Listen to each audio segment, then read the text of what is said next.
Mbrëmjen. Negociatat për një marrëveshje për reformën zgjedhore formalisht vazhdojnë akoma sapo kanë rinisur në shtëpinë ambasadores amerikane, por RealStory ka mësuar se tashmë marrëveshja është arritur. Ajo do të bëhet shpejt publike, por me siguri kur të bëhet publike do ngrej më shumë pikpyetje se sa tani. Duket se opozita në këto negociata ka humbur shumë nga gjërat principiale që ka kërkuar në 2 vitet e fundit. Nuk do të ketë zgjedhjet parakoshme, nuk do të ketë qeveri teknike kujdestare, nuk do të ketë kryepolitik konsensual. Amerikanët me këtë lëvizje arritën me sa duket të vrasin dy zogj, e para të arrijnë marrëveshjen dhe e dyta të rimarrin në kontroll leadershipin e opozitës, sidomos të Partisë Demokratike. Identifikimi biometrik i zgjedhësve, që është një kërkesë që Partia Demokratike e ka arritur, sigurisht është një arritje pozitive për qytetarët, të cilët nuk kuptonin pse në Malzi mund të shkosh me kartë identiteti, por nuk mund të identifikohesh me një të tillë votën tënde në një qendër çfarëdo votimi në Shqipëri. Edhe këtë radhë duket se emigrantët do të jenë përjashtuar nga votimi në vendet ku banojnë, ndërsa çështjen e sistemit të rizgjedhor me gjaz do na duhet ta harrojmë dal nga dal çdo ditë deri në zgjedhjet e vitit 2021. Gjithsesi, humbjet e opozitës në tavolinë mund të jenë edhe pjesërisht një imazh. Duket se negociatat kanë patur një paralele, njëra në Këshill Politik dhe tjetra direkt mes dy liderëve kryesor, Rama dhe Basha. Disa indicë të tjera që përplasin për ndryshime në kabinet deri në shtator, si dhe një lojë e brendshme në Ministrinë e Brendshme, postuar presionet nga ministri drejt drejtorit policisë, podite transversale për këtë çështje që vijnë nga opozita deri tek media që në duke janë dashamirëse me qeverinë, të bëjnë të mendosh se loja nuk ka mbaruar akoma dhe se marrëveshja mund të kapërcej tavolinën politike tek shtëpia e ambasadores amerikane. Por ndërsa zgjidhin problemet tona, duket amerikanët kanë bollë dhe hallet e veta. Shtetet e Bashkuara të raskapitura nga pandemia e koronavirusit që i ka shkaktuar mbi 100.000 të vdekur, po shkojnë drejt zgjedhjeve presidenciale në nëntor në një krizë të thellë politike. Kjo sidomos pas një jave e më shumë protestash të dhunshme pas vrasjes së një zezaku nga disa policë në Minnesota në sytë e kamerave dhe në fakt pa bërë asnjë lloj rezistence ndaj tyre. Por presidenti Trump zgjodhi të sfidojë protestuesit verbalisht, fizikisht, si dhe me urdhrin për të nxjerrë ushtrinë në rrugë. Një gjë që nuk ndodhte që nga viti elektoral 1992, kur protesta shpërthyen në gjithë vendin pas udhënimit në Los Angeles të një zezaku Rodney King nga disa policë. Bushi i vjetër atëherë fitoi luftën në Irak, por humbi zgjedhjet në nëntor të atij viti. Donald Trump, i cili ngriti ekonominë amerikane në nivele të papara këto 4 vjet, tani po kundërshtohet edhe nga të vetët. I fundit sot, kreu i Pentagonit Esper, i cili kundërshtoi hapur nxjerrjen e ushtrisë në rrugët e qyteteve amerikane për të rivendosur rendin publik. Një ngjarje që tashmë po trondit botën, e cila ka syt nga vendi i zgjedhur prej saj si modeli i parajsës mbi tokë, por mbi të cilën pranë mbi Shtetet e Bashkuara sot ka dyshime, dilema dhe ankth të forta. Do flasim për këtë në pjesën e dytë të programit. Sigla.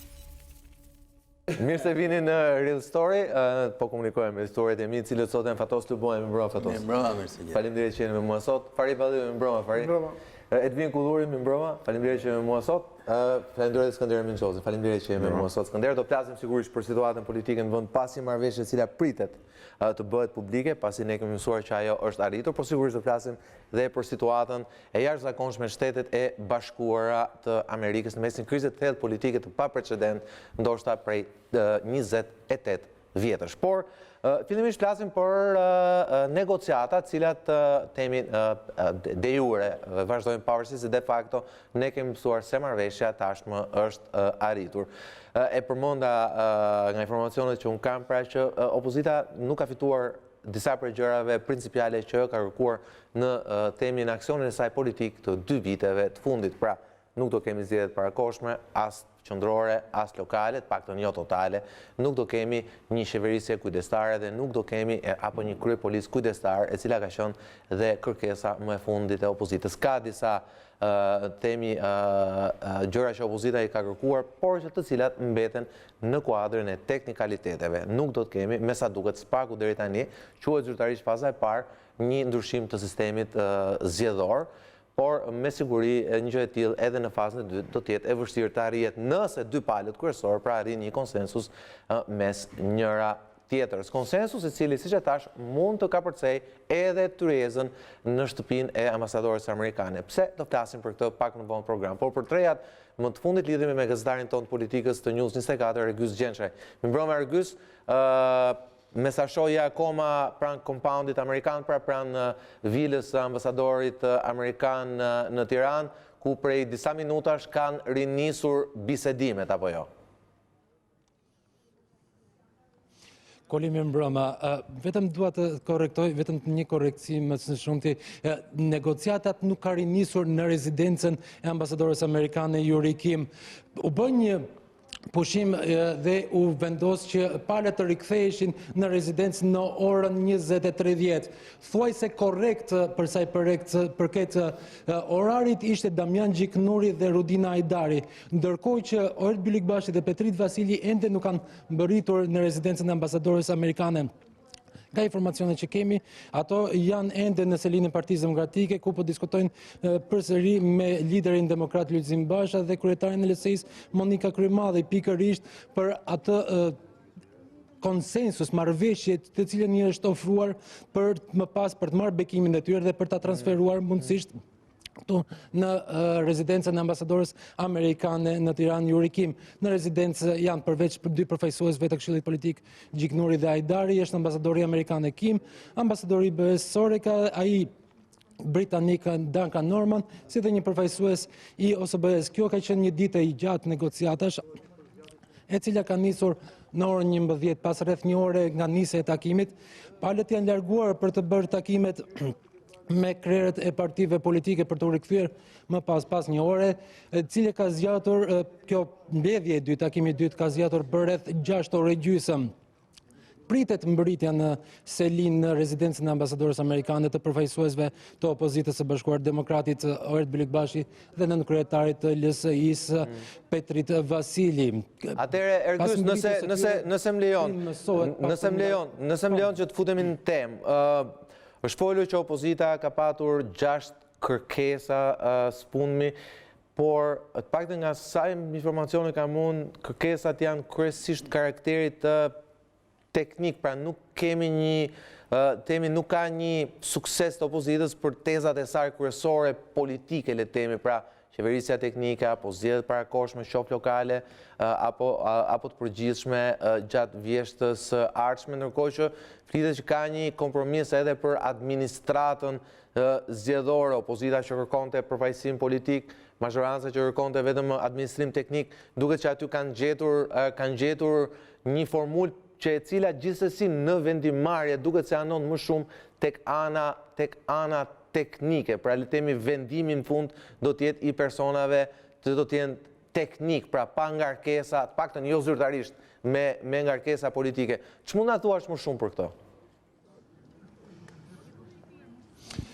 E para, përsa i përket kërkesës së opozitës së Bashkuar për identifikimin biometrik të zgjedhësve, mësohet se është rënë dakord që identifikimi biometrik i zgjedhësve do të kryhet në 100% të qendrave të votimit në territorin e Shqipërisë në ditën e votimit. Përsa i përket pretendimeve të përfaqësuesit të mazhorancës se financat nuk ishin të mundura, pra qeveria nuk mund të përballonte të gjithë financën për aplikimin e teknologjisë, mësohet se këtë e ka marrë përsëritër për Bashkimi Evropian duke ofruar shumën e nevojshme për aplikimin dhe zbatimin e identifikimit biometrik. Kjo ishte kërkesë e opozitës e cila është pranuar, ndërkohë që debati më i madh ka qenë mes mazhorancës dhe opozitës pikërisht për administratën zgjedhore, përfaqësimin politik në të gjitha komisionet e zgjedhjeve, që nga Komisioni i Qendrës së Votimit, Komisioni më i ulët, te Komisioni i nivelit të dytë, Komisioni Zonal i Administrimit të Zgjedhjeve, te grupet e numërimit, edhe në të gjithë përbërjen e Komisionit Qendror të Zgjedhjeve, një komision qendror i zgjedhjeve i cili duket se do të jetë ndryshe nga ai tradicionali që ekziston paktën deri më sot. Pra administrata zgjedhore ka qenë pika ku palët nuk janë takuar deri në këto momente, paktën nga informacionet që kemi ne, sepse dhe rrjedhja e informacioneve ka qenë tejet e pakët dhe palët janë ngujuar gjatë gjithë ditës në rezidencë dhe nuk kanë pasur mundësi edhe të shkëmbemin, të rritej informacion nga tryeza. Ndjesin në pres, zgjedhjet parakoshme, qeveri kujdestare, krye policë konsensual, pra 3 tema shumë të forta politike, pasi lidhen drejt për drejt, një me temi presionin e opozitës për pasur zgjedhje më të hershme se sa 2021, për shkak se si ajo thot, pra qeverisë Rama i ka mbaruar i ka mbaruar karburanti. E dyta, për sa i përket akuzave të rënda për vjedhjen e votave, si pasaj të provuar edhe nga dosjet e përgjimeve 184 dhe 839, pra nuk është se do të kemi një qeveri teknike, pra do të kemi sërish të njëjtin kabinet spaku, njëjtin kryeministër spaku, që do të jetë edhe deri në zgjedhjet e vitit 2021, apo jo? Përsa i përket këtyre kërkesave të cilat kanë karakter thellësisht politika dhe nuk janë pjesë të themi e rekomandimeve të OSBE-dirit, kujtojmë se janë 4 palë rekomandimit të OSBE-dirit për 4 zgjedhjet e fundit 2013, 2015, 2017 dhe 2019. Këto janë kërkesa politike të opozitës, të cilat faktikisht nga informacionet që kemi nuk janë pranuar dhe nga mazhoranca dhe mazhoranca ka bërë të qartë që qeveria do të jetë kjo që është, pra qeveria e mazhorancës socialiste do jetë ajo që do të organizojë zgjedhjet e 2021-shit, ndërkohë që është bërë qartë nga mazhoranca që nuk do të ketë zgjedhje lokale, tërësisht lokale. Kujtojmë se janë disa bashki në të cilën zgjedhjet duhet të rikryen pasi janë me mungesën e kryebashkiakëve. Kështu që këto kërkesat politike të opozitës nuk janë marrë në konsiderat nga mazhoranca, sikundër thashë më parë gjithë debatit, pak nga informacionet që kemi ne në rezidencën e ambasadores amerikane ka pasur të bëj pikërisht me administrimin e zgjedhjeve për bërjen e komisioneve përkatëse. Okej, Rëgus, atëre ti thua që takimi nuk ka rinisur akoma për shkak se 2 përfaqësues të opozitës janë me liderat e tyre respektiv politik në selinë e Partisë Demokratike. Ndërkohë 2 profesues e tjerë aty janë dhe pritet që ajo të temi bisedimet të rinisin, me sa duket jemi në hapat e fundit, të shpresojmë shumë që të kemi zhvillime brenda 2 orëve të programit, shpresojmë shumë që të rilidhemi me ty sa më shpejt. Faleminderit Ergyes Gjençaj nga kompaundi diplomatik amerikan në lindje të Tiranës. Faleminderit. Atëre do doja ta nisja me ty, Skënder. Duket që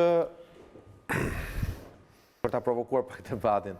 Duket që Partia Demokratike, po e referon Partisë Demokratike që është partia kryesore opozitare në vend, mund të ketë humbur disa kërkesa politike që kanë qenë kauza e saj kryesore gjatë 2 viteve të fundit, spaku nga 2018 deri më sot.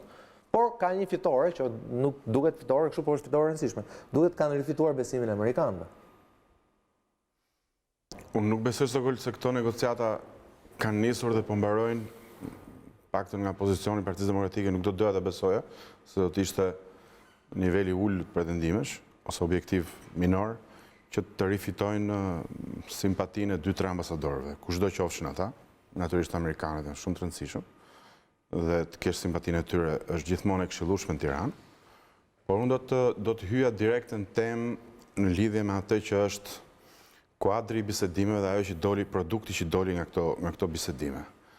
Është e vërtet që opozita kishte ngritur stekën shumë lart, duke kërkuar qeverisje kujdestare të paanshme, duke kërkuar të ndërhyjë në emrime të tilla delikate siç janë krerët e policisë, ose dhe duke pretenduar që të kishte një kuadër kontrolli politik dhe jo depolitizimi mbi administratën zgjedhore. Unë mendoj se 2 produktet që dalin sot dhe që duket sikur kemi një fitues dhe një humbës, po faktikisht jam i bindur që opozita nuk mendoj se pretendonte se do dilte edhe me qeveri teknike dhe me zgjedhjet parakoshme, të ishin pretendime që nuk shkonin dot kaq larg. Po unë mendoj që 2 produktet sotmet, nëse do të provohen si tilla, janë fitore për procesin më shumë se për palët, sepse ne kemi sokol tendencën që çdo negociat konkrete e shohim në raport me zgjedhjet më të afërta që do të kryhen. Pra, nëse bëhet një negociat për të vendosur një standard caktuar në zgjedhje, jo, se patjetër, po ky fito ka me këtë që bëri, ose po ky hum ka me këtë që bëri. Do thotë, prandaj e thash në hyrje që identifikimi biometrik është fitore, është progres i vërtet. Është për sot dhe për mot, për gjithkohë, patjetër. Do të jetë pas nesër në pushtet Partia Demokratike dhe do ta kërkojë Partia Socialiste që të fitojë. E ka kërkuar. Pra, në qoftë se identifikimi elektronik kalon ashtu siç ne kemi informacionet, dhe unë sot me burimet e mia munda të mësoj edhe që do të jetë është një operacion goxha i kushtueshëm që më shton diku ke 20 milion euro. Kam përshtypjen që ajo përfshin edhe numërimin, pa votimin dhe pa numërimin. Nëse këto janë do të rectifikohen. Më thanë dhe koston për një që nga më ulët se kosto e teatrit të ri, kështu që po, patjetër. Jo, mund të bëjmë shumë 1 kilometër rrugë etj, mund të bëjmë shumë krahasime. Po 1 kilometër te Unaza, se 20 milionë. Po pra asaj herë po i referohej, po. Kastile, dhe provokoi Fariun, prandaj e thash, a the që ta provokojmë. E kanë vesh familjar Tani, unë mendoj pra që ky është një standard që nëse vihet sot, ky është një sukses realisht i prekshëm dhe një avancim në të ardhmen i asaj që do të jenë zgjedhjet në Shqipëri. E dyta, nëse ne fillojmë një proces depolitizimi të administratës zgjedhore, qoftë të pjesshëm, tërësor do ishte më mirë, po ndofta shumë e bukur për ta shpresuar edhe pas batueshme se është një terren shumë i paragjikueshëm politikisht. Ishim hipokrita mendonim që bëhej me këtë administratë publike që ne kemi. Është një proces që tregon emancipim.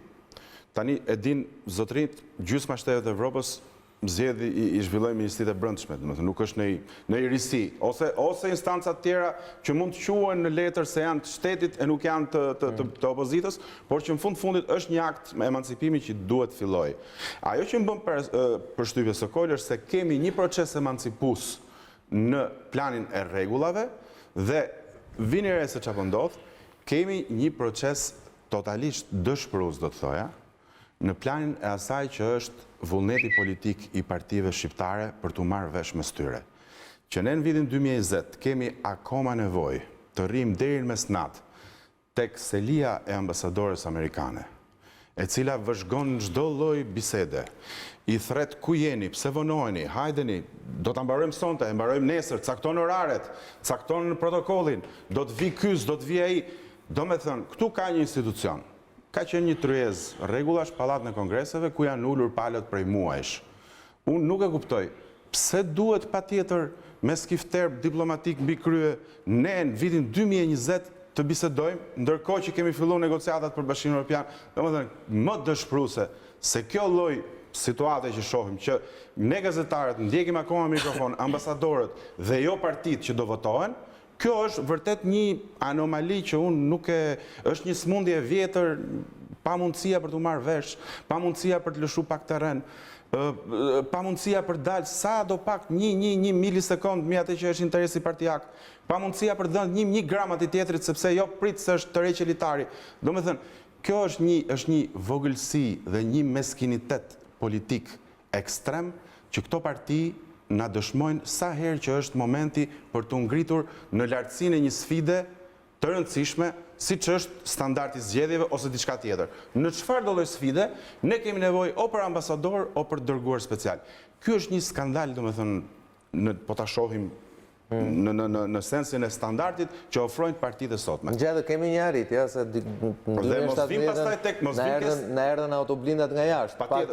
Nuk kemi mbyll brenda, na mbylli virusi, s'na kanë mbyll partitë, po problemi është që sokol kjo është dëshpëruese dhe nëse vim dhe ke sistemi, pastaj unë besoj të kemi pak kohë ta diskutojmë, po dhe patjetër sepse ke sistemi me zero pristin gjithë ndodhet diçka. Dhe akoma këta hileqarët e partive të mëdha që rrinë dhe bëjnë lista në 12 natën e fundit, domethënë, me gjithë miqë shok, dhe ti e di që deri numri 15 i ka emëruar ai në parlament, dhe çka kap 16 e poshtë, nuk kanë asnjë shans për të fituar, domethënë ky është një skandal, domethënë pastaj që këtu me zgjedhjet luhet në një mënyrë jashtëzakonisht mesjetare. Megjithëse bëjmë zgjedhje. Pra e thoni pavarësisht mundësisë të marrëveshjes, rezultati është dëshpërues.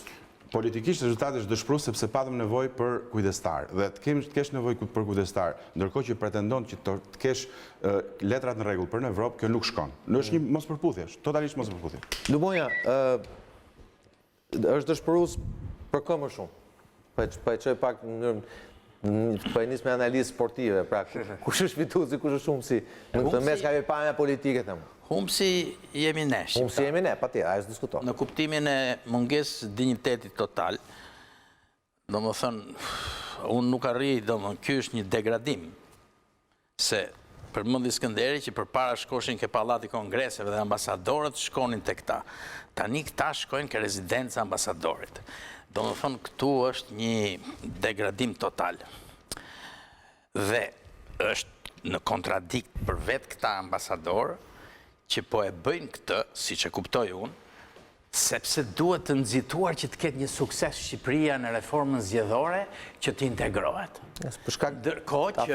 Ndërkohë që kjo s'ka nevojë ti për të matur se ku është Shqipëria, mjaftosh shikosh të gjendje për të thënë që s'meriton integrim e para.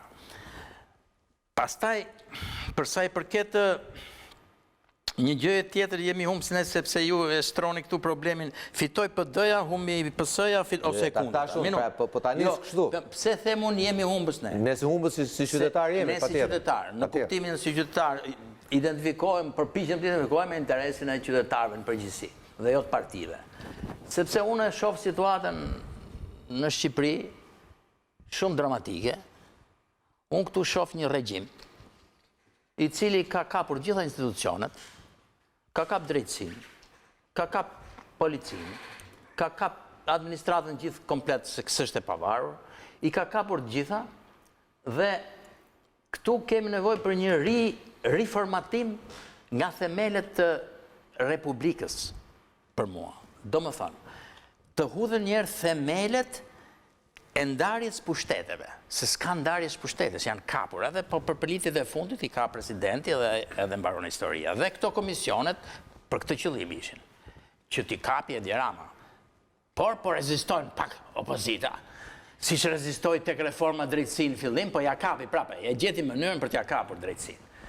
Tashi në këtë situatë, unë ndjej një frymë popullore që kërkon ndryshim. Që nuk vjen vetëm nga PD-ja që mund të ketë hallin e vetë, për të pushtetën e vetë. Po vjen nga njerëz, grupime ndryshëm, duan të formojnë parti këtu, parti atje, dhe që janë fut në lojë që kërkojnë një ndryshim të sistemit zgjedhor që të përfaqësojnë se janë 800.000 që nuk shkojnë të votojnë. Dhe riformatimi i kësaj, domethënë një reformë e vërtet zgjedhore, duhet ishte bërë për t'ju përgjigjur interesave dhe kësaj fryme, që së ekziston fare. Dhe këta ambasadorë, në vend që të shofin dhe të ndjenjë këtë frymë, këta vazhdojnë merren vetëm me Edi Ramën kryesisht, dhe ja u shkruan Edi Rama atje, dhe pastaj ato që shkruan Edi Rama, shkon ja qënë Luli Bashës, firmosi ti, ai reziston, thotë, jo, këtu, jo, deri këtu, nuk dorëzohem unë deri këtu dhe komisionerët, po dorëzova dhe komisionerët, thotë unë marrova fare, kupton ti, se këta ja kanë quar, ashtu ja kanë quar, që ta firmosi dhe atë.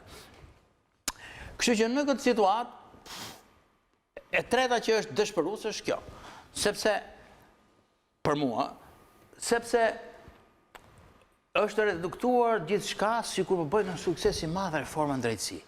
Po çfarë reformë drejtësi? Ja, më falni, reforma zgjedhore. Po çfarë reformë zgjedhore, më pse vetëm me zgjedhjet, me reformë zgjedhore ka shans opozita që të fitojë, nesër mendojnë sikur tash i kanë pak kënaqësi do na japin votat ne. A kanë folur për vjedhje zgjedhjesh? Çfarë po bëhet tu? Për blerje votash, për kapje të mediave, për gjitha këto probleme që janë theksore politike. Nga e cila më ndjes që përshtes që opozita kërkoi që ketë temi kolegji zgjedhor të jetë me jo me kush që t'jenë, si që pa të vënë mazhoranca, që t'jenë me veting, e buri kush mazhoranca, opozita e kundërshtoi këtë tezë, po me sa duket është tërhequr edhe nga kjo pikë opozita. Për kolegjin zgjedhor? Unë përgjithsisht e shoh këtë si një teatër, më thuaj thash, që u arrit një sukses i madh. Opozita edhe si kur fitoj, rezistoj se i mori komisionerët, nuk arriti, edhe mori dhe biometrikun, ndërkohë që problemet këtu janë thelbësore. Unë jam I bindur që ky regjim nuk rrëzohet me zgjedhje. Për mua. Ky nuk rrëzohet me zgjedhje. Ky regjim kërkon lëvizje popullore, protesta, shumë gjëra, edhe zgjedhje, se në fund fare, nuk po them që të bëhet luftë civile. Po, drejt luftës civile po në qonë Edi Rama, si pas mendimit tim, dhe ashtu do bjeri në fund fare në qofse, ose do rënohet nga ekonomia, nuk e di se që do ndodhi, po unë nuk shoh që këtu ka vullnet për zgjedhje, për përfaqësueshmëri, që të shpërndahet përfaqësueshmëria, që të jepet mundësia dhe këtyre të rinjve që duan të organizohen, le të organizohen. Pastaj opozita ndoshta duhet jetë më e hapur në këtë drejtim, e shoh refraktare që nuk është dhe që e hapur për t'i thithur, sepse ajo duhet mund kërkojë ndryshimin. Sepse ne duhet të po është opozita ajo që duhet të identifikohet me ndryshimin. Duhet të jetë dhe qeveria me statu quo. Duhet të jetë më e hapur ndaj disa kërkesave që hapin frymën opozitare. Por, sepse unë shoh tre pozicione përgjithsisht këtu. Shoh majoranca, dihet Edi Rama, është opozita, është dhe një grupim I madh njerëzish që thonë, këto dy I kemi provuar, ne duam të dalim tash si forcë e re, se kjo klasë politike na ka lodhur. Duhen respektuar. Kush duhet I respektojë më shumë këta? Opozita, mendoj unë. Patjetër. Sepse opozita gjithsesi ka interes, është në lojë. Dhe me këta mund gjejnë, dhe këta duhet gjejnë rrugën, sepse mohot të dy palët njësoj, më duket çik problem, por megjithatë këtu nuk shhapet as kjo. Atëherë këtu jemi në shohun e radhës, do të bëhet kjo reforma zgjedhore, ndoshta do firmoset më në fund, ambasadorët do... Vetëm reformë, është ajo, se reformë do të shkastrosh diçka të ndryshë gjë tjetër. Ajo është një dështim I radhës. Ajo është një korrigjim, me remetim. Është një dështim I radhës, problemet do ngelen dhe do thellohen. Shqipëria ndoshta mund merret kjo si akt pozitiv edhe për në hapje negociatash që s'më interesojnë fare, se kur futet Shqipëria në Europë do jetë prishur Europa për mua, po vazhdoj me këto ritme, nuk është fare problem, mua më interesojnë shqiptarët. Kështu që në këtë kuptim unë nuk jam shumë as I prirur për diskutuar këto teknikalitetet e reformës. Popullore pa që një pjesë të asaj që tha Lubonja në fund fare nuk ishte dakord. Jo, të kam drejtën. Pati shumë gjëra drejta dhe nga Skënderi dhe nga Lubonja, vështirë të thuashtë një që më shumë. Por, e para punës, nuk ka asë vënd për të gëzuar fare. Për asë gjë dhe besoj nuk ka një Shqipëri që është gëzuar në këtë që pëndot. Nga gjithë klima dhe gjithë situata politike në vënd, unë kam qenë mendimit vazhdimisht që nuk e kam personale fare. Po ardhja e Ramës dhe e Bashës në krye dy partitë mëdha përgjithsisht ka krijuar konflikte artificiale mbas vitit 2005. Pra në qoftë se përplaset PD PS nga vitin 90 dhe në vitin 2003 fari mos gaboj, dhe të zgjedhje lokale në Tiranë dhe Durrës, kishin një problem ishin të legjitimuara, dhe të marrëveshja në Berisha diçka mbrapa. Unë mendoj që krizat që ka prodhuar Rama në vitin 2009 me zgjedhjet, 21 janari, krizat që ka prodhuar Basha në 2017 dhe 2019, për mendimin tim janë të pavënda, janë të palegjitimuara, nuk ka një konflikt, po themi social, politik të qëndësishëm poshtë aksioneve të tyre politike. Biles më duket se ndonjëherë përveç se ndryshojnë nga fytyra dhe nga emri, më duket se bëjnë të njëjtat gjëra. Është bërë një deja vu I vazhdueshme, kontestimi pa kuptim I zgjedhjeve 2009-s, aq më keq akoma I 2017-s, bojkoti I 2019-s, shtyrja fatit zgjedhjeve në 2007 pa asnjë sens. Dhe kemi një konflikt krejtësisht artificial nga dy njerëz që pretendonin, njëri si intelektual metropolitan do ndryshonte Partinë Socialiste, ky tjetri që na ushqit për qytetarë evropian dhe holandez, do ndryshonte Partitë Demokratike që them drejtën deri aty me gjithë problemet që kishte shku mirë, Për qeverisë vendit 13, kishte një lider që ishte ndorëheqjen dhe nuk kishte krijuar përgjithsisht artifice ose konflikte artificiale. Edhe ato që kishin ndodhur vitet 92, 97, 98 kishin një bazë ideologjike. Ndilim nga komunizmi, emocione të mëdha, këta erdhën me revansh 97-ën, kishte një dinamik politike të pranueshme. Sot unë mendoj që kjo është krizë elitash, nuk është krizë populli. Ose mësa kriza e popullit është tjetër. Ato ishin krizat dhe të popullit. Unë për shumë sot, militantin e Partisë Demokratike është shumë shumë aktivist të papërfaqësuar se sa një militant antikomunist që me të drejtë në ato vite para, mbasa pushtet PD-s, kërkonte të revansh, me shite socialistë si akoma si komunist. Sot nuk e shet dot më, paktën pjesën të madhe të elektoratit socialist. Nuk e shet dot më as socialistë demokratin si armik, se edhe këtë revanshën e Ramës, të gjuhë urrëtie, ka 7 vjet nuk e kuptoj. Të them të drejtën, të arrogancë. Ndaj kujt e ka? Ndaj kujt do marri hak ky? Se nuk e kuptoj dhe këtë, do shikon s'keni parë gjë akoma, këtë ajo arrogant, prisha teatrit, kjo, që Edi Rama e ka mbushur kupën, kjo nuk diskutohet, dhe këtë e kemi thënë, bjem dakord përgjithsisht në këtë vend që, siç e kemi thënë dhe herë tjera, 4 vjet në Shqipëri janë pak, 8 vjet janë shumë për qeverisur. Ky, them drejtën, do të shkojmë themi që 8 vjet janë shumë fare në këtë mënyrë qeverisja, është e papranueshme. Ne problemin e kemi tek principi, këtu dua tani që edhe mbasi të bëj çik, jo polemik, po të mbështes Lubonjën. Ne problemin ne disfunksionimin e kemi të opozita. Nuk e kemi të majoranca. Edi Rama dihet kush është.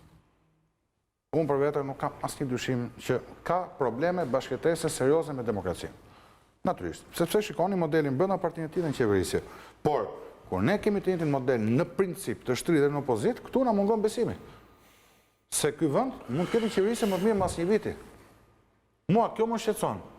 Unë kam shumë kollaj që nesër të mbyll gojën, mos të vinë as në studio, të bëhet Luli Bashës kryeministri. Për çfarë bëhet? Çfarë modeli ofron Partia Demokratike dhe Opozita sot? Ato se ngriti me drejt një gjë. Ka një pjesë më shoqërisë kërkon përfaqësim. Nuk ka përfaqësim kur listat bëhen 12 natës. Dhe i bën të dy. Po ne u morëm më shumë me Bashën se shpresa ishte të opozita. Unë nuk isha një shpresë e Edi Rama që do nxirrte një grup parlamentar më përfaqësues në 2017. Se nuk besoj të ai njerëz se unë votoj tjetër kund. Edhe jam aktivist politik tjetër kund. Dhe nga opozita ka pritshmëri në mbas mandatit të parë në qeveria. Majorancat përgjithsisht vazhdojnë qeverisin dhe bëjnë fushata negative për të mbrojtur pozicionet e vet. Kjo opozit tani është kthyer në opozit deklarative. Dhe pas takimit po them me ish-pronarët. Unë jam familje ish-pronarësh nga Vlora. Po mirë, pse ai pati moment reflektimi edhe me qëndrimin e PD-s që duhet të nuk është më perfekti i një partie djathtë në çështjes pronës këto 30 vjet e fundit. Basha tha do reflektojmë dhe gabimet që kemi bërë në shkuar. Reformën Zgjedhore do flasim? Po, do flasim. Ja, do flasim për atë. Ja, kështu që pra edhe te pronar, pra moment reflektimi pati. Premtimi pati, ç'a duhet bëj tjetër? Ose problemi është këtu, ti duhet i tregosh me vepra dhe me njerëz ato që do të bësh. Kjo është besueshmëri. Këtë po them. Domethënë, çështja është, si do i kthesh në akte që sot ti? Unë nuk po them që ai ka qeverinë dhe do t'i bëj këto gjëra që premton që sot. Po kur ti sillesh në mënyrë krejtësisht antidemokratike brenda partisë tënde, çfarë siguri e jep që nes do qeveriset më mirë? Që dyta, tash të vinë reformën zgjedhore me që ka zoti Balliu me drejt na ktheu te tema. Ka probleme plot me zgjedhjet në Shqipëri. Por pretendimi kryesor i opozitës ka qenë blera votave dhe për cilën biem dakord që ka pasur blerë votash. Edhe më të egzageruar se edhe herët e tjera ku të gjithë palët e kanë bërë këtë punë në mënyrë shumë të eduktuar. Me Ramën jam i bindur që është thelluar fenomeni. Problemi është që kërkesat e Partisë Demokratike për ndryshimin e kodit zgjedhor nuk kanë të bëjnë me atë për cilën Partia Demokratike e ka ngritur të stuhi. Sepse blera votave bëhet përpara, nuk bëhet ditën e zgjedhjeve. Nuk ka të bëjë me identifikimin biometrik. Tash unë paktën kam qenë pjesëmarrës në 10 fshatra elektorale. Dhe Shqipëria është sofistikuar dhe vjeta vot. Ka marrë lojë ditën e zgjedhjeve. Në vitin 2003 me zgjedhjet e Tiranës, nuk ka pasur probleme as me policinë të kutit të votimit. Ja, vërtet. Ta themi tash, do të mos gënjejmë kot edhe të bëjmë teatr, dhe nuk ka pasur dhe problem. 2003-shin, jo, 2003-shin u prishën kutin Tiranën në Durrës, bile që më kesën në dhe policia.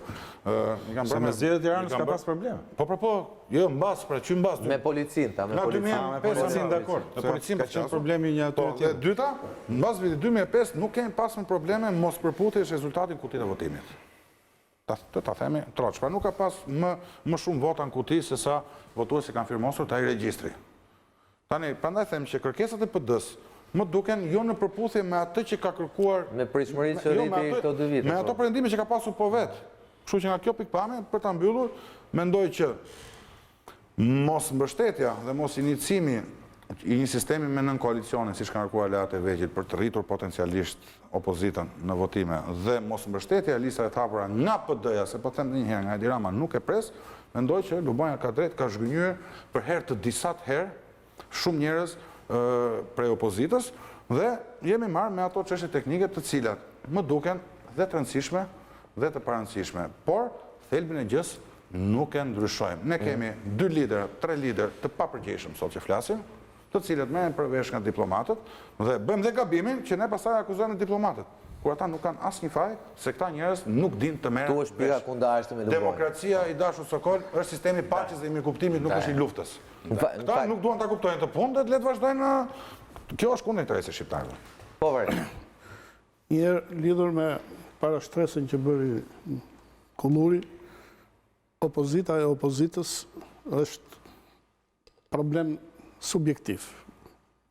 Kështu që unë mendoj që të rrim të kjo për cilën jemi mbledhur dhe që është një gjë shumë e rëndësishme.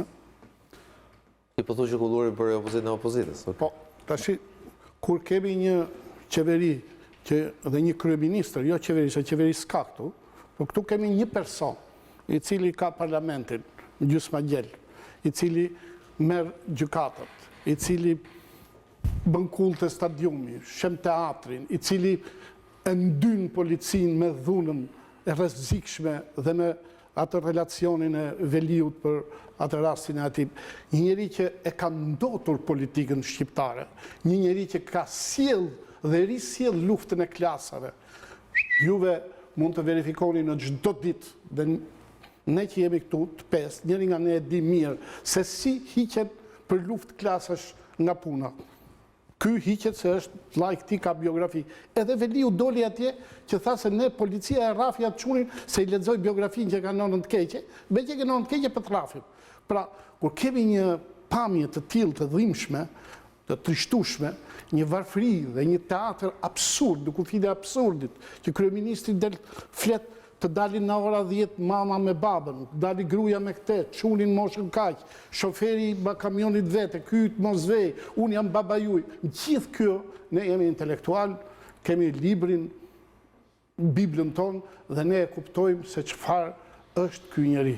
Dhe është fatkeqësi e madhe që është me kaq vonesë po kuptohet. Dhe problemi i reformës zgjedhore, pse është i vështirë? Që është i vështirë se Partia Demokratike negocion, jo me Damianin, Gjignurin, negocion me Ramën, po Rama është Al Caponja i zgjedhjeve, është kjo kombëtare dhe ndërkombëtare e njohur vjedhja, angazhimi i policisë dhe i drejtorit dhe i shërbime të tjera të policisë në Dibër dhe gjithkund me vjedhje. A është i hapur bashkëpunimi me kriminalet? Bile unë ju siguroj dhe them faqe të gjithë shqiptarëve që para disa ditësh, kur një ish ministri ti i tha Ramës që ti duhet japish fund bashkëpunimit me të fortët dhe kriminalet, a i tha, ti tha, u hoqe nga kjo punë, tha, shiko punët tade, se pa ta tha në Shqipërisë zbëhet zgjedhje. Dhe këtë s'ka asë një javë, 10 ditë që e ka thënë. Dhe ky njeri, me këtë portret, po ne këtë detyrë kemi informacion dhe ta përdorim. Dhe ky njeri tashi që e ka gjithë, është shumë vështirë të negociosh me këtë, se ky do zgjedhjet në tavolinë, dhe ne themi është shumë 4 vjet, është keq 8 vjet, ky po kërkon të tretin. Dhe ne kur kemi ujkun, nuk kemi pse merremi me gjurmët. Ne këtu kemi të bëjmë absolutisht me Al Caponen e zgjedhjeve. Dakor, po këtu vetëm për çështje për debat. Jo, e kam unë me ty, jo për debat. Tani Lubonja ka mendimin e tij. Lubonja thotë po mirë, dëgjova unë atë tash unë të them mendimin tim. Po, dakor. Mendimin ton po të kërkoj deri tani.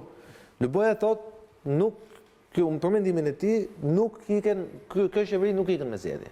Kjo qeveri ikën me lëvizje popullore nga poshtë, e cila eventualisht mund shkojnë zgjedhje të reja, apo e Lubonja nëse ju ndërpret mua se më bën gabim që më ndërpret. Kur të mbaroj unë ti prap më pyet. Nuk bëj gabim unë, nuk bëj gabim unë kur drejtoj emisionin fare. Po për ty e kam prap. Tani, ti Lubonja thotë kështu, ndërkohë ti thu ky është Al Caponja.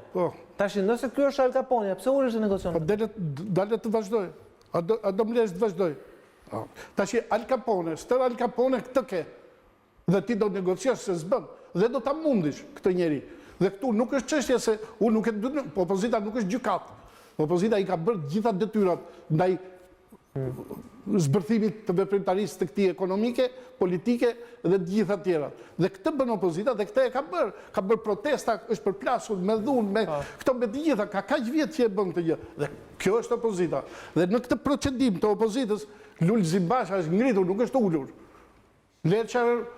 Ai përdor marifete propagandistike nga më të çuditshmet, që sa herë që është dobët thot, haj se ky ka marrëveshje me Lulin. Haj se këta njerëzit e Lulit punojnë me këtë. Këto janë të gjitha pjesë e anturazhit propagandistik të shpifjeve të tiqjeve ai në lëvizje. Kur s'ka marrëveshje me të. Edhe intervista e fundit që tha Luli Bashës, ai është një hajdut ordiner, tha. Dhe ai është hajdut ordiner. Dhe gjithë jeta e tij, ai s'ka kauz politike. Do të jemi gazetar. Ai ka një skem që ka pas në bashki. Jep leje ndërtimi këtu, ti merr kaq u kaq. Te kjo ideja që bëjmë të shishet, do bëjmë edhe një sahan. Është krejt në Stradini që e shiste kusit e madhe me i kusit vogël. Ky vetëm vjedh, absolutisht asnjë gjë tjetër. Dhe të vime edhe te raporti me ambasadorët. Është përgjegjësia e ambasadorëve, të cilët ja kanë dhënë vetes këtë rol, ai kemi lejuar ne. Kjo është një temë vete, ka historik të vjetër dhe të ri, po është përgjegjësia e ambasadorëve që të gjitha këto i di gjithë populli dhe qytetarët në rrugë, sot e ke Shqipërinë në 3/4 e saj të mbjellna me drogë. Asnjë deklaratë s'ka. Nuk kishte deklaratë as në kulmin e kanabizimit për Sajmir Tahirin. Përkundrazi, ambasadori i asaj kohe, Amerikanë çoi Sajmir Tahirin në dhomën ovale, e priti Obama. Sajmir Tahirin e ka pritur me rekomandim të ambasadës. E kjo është përgjegjësi e ambasadës që çoi Sajmir Tahirin që është në burg se praktikisht është burga i dënuar. Dhe duke qenë që ata i kanë bërë këto, ata kanë rast. I vetmi fenomen i ri që ka ndodhur tek ata, unë nuk e dëshiroj këtë që të thirrë kështu si i thrasit këta në mënyrë absolute, nuk jam dakord për ato. Por ata këtë radhë kanë pasur rast të kuptojnë me rezistencën e këtij dhe përpjekjet që po bën akoma ky, si për të marrë KLSH-n, në falë propozimin për KLSH-n, si për të marrë, për të deformuar ato akoma sistemin e drejtësisë, është përgjegjësia e tyre. Edhe Spaku që ka dalë, Spaku që s'bën asnjë veprim përballë tyre, është prapë përgjegjësia e tyre kjo gjë. Sigurisht më duket absurde që ambasadori i Britanisë thotë që ju duhet firmosni reformën që të hyni në BE. Për më zotëri ti përvajzon i shtet ke igur. Çfarë thotë? Te bëra dhe unë pyetëm për vërtetë. Çfarë thonë? Kuluri kishte A ka mundësi ta marroj? Po mirë, po marroj, po para se mbaroj emisionin. Po për këta, po gjatë kësaj kohe. Po gjatë kësaj kohe, në ndërkohë. Po. Por kjo është absurde. Kjo është absurde. Por që betejë në tavolinë me kryevjedhsin e zgjedhjeve dhe krye hajdutin e Shqipërisë që thotë. Unë isha thot atje në Francë sot për nivelet larta, për një vizit informale. Reformën Zgjedhore. Në fakt, ky njeri që të bën këtë, të bën dhe atë të Reformën Zgjedhore. Ky kujton se fjala informale huton katunarët e rrugës. Informale ti pasi që punë private me çfarë të bëjë sotri. Ç'puka shqiptarët. Kuluri po çka kishte. Nëse më takonte gjysmë polemike me që u citova, po se këtë çështje në opozitës se kemi konsumuar në vitet 2002-2003 bashkë, në fakt po shkruanin te mediat e djatha, po është fabulë te kaluar fare. Tash të merremi me Ramën. Jo, po me që u more pra, unë tani. Jo, jo, dakor, po me Ramën. Unë kam vetëm një problem, meqense i bëre thirrje një koshencë intelektuale tonë, unë më njeriu dhe takonta që vetë intelektual. Po them që kemi informim caktuar. Unë mendoj që raporti me të vërtetën duhet vlej për gjithë shoqërinë dhe për çdo subjekt që ne gjykojmë. Pra, nuk mund të gjykojmë në mënyrë të vërtetë njërën palë dhe për tjetër të mbyllim syt mos të shikojmë të vërtetat e saj. Po s'është ajo protagoniste në lojën politike, është qeveria. Natyrisht, gjithmonë problemi i demokracisë është pushtetin e këtë e dim shumë mirë. Por ky po lu për mandatin e tretë, po natyrisht po ka drejtë të tjerë dy mandatë, se dependojmë ne atë. Jo, po vetëm me vota. Nuk e pengon. Jo, unë aty jam me Fatos Lubonjën, ai me vota nuk tikën.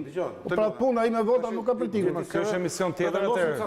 Ne këtu flasim për vota sonte. Jo, mi dakord, po jo, është ndaluar të thuhet, kjo është emision tjetër. Është ndaluar të thuhet. Secili ka mendim reformë votash, po mirë. Është ndaluar të thuhet. Secili ka mendim. Për shembull, atje te diskutimi pjesë e parë është për vota, pjesë e dytë është për Lubonjën. Jo, një sekondë. Unë jam për takimet e për këto dhe atje tregohet potenca për ta mundur atë. Por atje nuk diskutohet qeveri, jo zgjedhjet parakoshme, jo prapakoshme. Nuk diskutohet, atje diskutohet për qeverinë kujdestare në shembullin e disa vendeve. Kurse për ato zgjedhjet parakoshme, ka tjetër kushtur dorë dhe ka jo s'është tërhequr njëri. Në këto kur arrihet marrëveshje nuk ka tërheqje dhe kështu. Po nëse në marrëveshje nuk është qeveria kujdestare. Po atëherë si do jetë marrëveshja? Pse ja konsideron ti tërheqje këtij dhe si ja konsideron biometrikën atij tjetër? Nuk llogaritet kështu. Ta tha Skënderi. Fal, jo një sekondë. Nuk llogaritet. Po firmos marrëveshja, fitojnë të gjithë. Një sekondë zot. S'ka të keqe. Po unë jam për marrëveshje? Jo, unë nuk jam për marrëveshje. Unë jam për progres. Nuk jam për marrëveshje. Me çfarë bëhet? Po, si? Progres. Me çfarë bëhet? Bëhet me negociatë. Nuk bëhet ma thuj pra dhe... Po ja, këto janë negociatat. Jo, pra një sekundë, jo nuk ka të negociatat. Qeverise kujdestare, ku është qeverise kujdestare? A keni thonë shumica ju... Po s'bjen dakord tavolina, si thoti, ti do vazhdosh negociatat. Bënë në 2017. Por, një sekundë, se më përmonde identifikimin biometrik. Është progres për shqiptarët. Po patjetër. Jo për Partinë Demokratike. As për Partinë Po e Socialiste. kërkoj Partia Demokratike me forcë. Bravo. Partia Socialiste kërkon depolitizimin, e kërkon dhe OSB-ja Odiri. Shumë mirë që po shkohet drejt asaj, pavarësisht se veti pari ta thash që ne nuk kemi administratë publike që ne ti besojmë zgjedhjet. Shumë vështirë. Jo shumë vështirë, nuk e kemi. Nuk e kemi. Nëse ka dështim Edi Rama për mua, të parë, kryesorin, për atë figurën progresiste që ai u mundua të shiste në 2013 dhe më herët, ishte që ai dështoi në ngritjen e administrate publike të mirëfillt. Sot nuk e kërkon dot. Nuk mund ta kërkoj dot tjalizjet atyre, sepse nuk e kemi atë administratë. Por formula e negociuar, po shkohet drejt asaj dhe kjo është shumë mirë që po shkohet drejt asaj, jo për Edi Ramën sot dhe Luli Bashën nesër, po për atë që do vi pas nesër. Për fëmijët tanë apo për nipat e mbesat tanë. Në këtë sens tham Minxhozi që janë dy arritje, pavarësisht se njëra vjen nga PD-ja, tjetra nga MSO-ja. S'ka rëndësi nga vjena, kur janë aty janë bashkë. Kur ti thu që ky është mafia, ky më ka vjen bota, ti ulesh me Damianin, këtej negocion me Ramën, këtej i thua ambasadorët e bëjnë me Ramën dhe pastaj ulesh. Kjo është frazë formale. Damiani nuk e zgjedh Partia Demokratike, zgjedh Partia Socialiste. Ore, ne e thonim të 2019, po i thonin gjë të kundërt. Po le të thuaj ti 2019 po flasim tash. Po, nuk e zgjedh.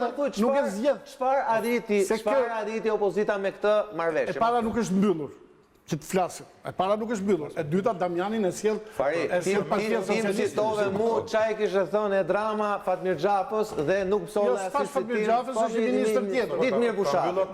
Unë po ta them edhe unë po ta them që ta dish. Marrëveshja është arrit. Se sa do zgjasë koha që ta shesin publik njëra palë si fitore, tjetra palë si fitore, kjo është asnjëri nuk është fitore, asnjëri ajo. Po doni marrëveshja është arrit. Dhe që këto pikat janë ato që tash, kjo është popullore. Tani që ta mbaroj ato gjysmë polemike për të thënë sa të vërteta, që duhet t'i themi se kemi detyrim moral. Ja, unë bëj debat me Fariun, po e kam shumë mirë. Po, tani, e para punës. Tu ka një histori që ka nisur në vitin 2017 dhe nuk ka mbaruar akoma.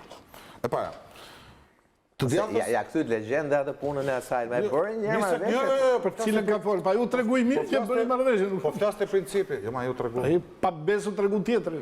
Edhe një, tash ta lëm atë se ajo shumë shumëturë, nuk po flas pjesën e marrëveshjes. Tash mos të hym debatin themel, çka ka ndodhur. Nuk duhet bëj polemika të tjera. Duhet bëj ato që janë publike. E para punës, ty të mungojnë 230.000 vota në vitin 2017. Për shkaqe ideologjike, histori etj. Nga të cilat 60.000 kanë shkuar te PDU dhe LSI-ja, 107.000 kanë ndërur në shtëpi nuk kanë votuar. Ky është i pari lider opozite që akuzon 107.000 demokratë që kanë shitur votën te Rama. Ja, ke gabim të. Tash edhe një. Ti ke përgjimet e bildit. Ti ke përgjimet e bildit, o kultur. Ke përgjimet e bildit. Po mirë, unë një herë të përmenda ti ke 7 herë tash. Tash përgjimet e bildit. Po përgjimet e bildit. Po tash ti blen vota, më ta thash pra. Jo më blen. Jo më blen, ç'është kjo? Është votën me bashkëpunim me krimin. Po e ka vjet vota për ta partinë. Po krimin. Po e ky, Lulzim Basha ka vjet vota për partinë. Çfarë do tani? Se di ti pa diun atë. Po se di ti. Nxirri. Se ka deklaruar. Ke konflikt interesi, mos u ngri. Edhe një. Ke konflikt interesi. Nuk kam interes ama ti. Ti je njëri me kontribut. Nuk kam interes. Je njëri që ke bërë ashtu, por nuk ka nevojë të bësh. Lutem shumë. Të dalësh me këtë. Të lutem shumë tani. Po që se është kështu, ky njeri po ta them prapë ta dish ti. Ka futur duar në kutitë e votimit Partitë Demokratike. Kur në botë? Kur në botë? Po ju edhe me video s'besoni o kur? Po mi ma ju tash. Po video ti e di që manipuloj. Po kush e manipuloj? Po se di. 4 herë njëri ka votuar vlerë me video. Tash lehet mohabet se.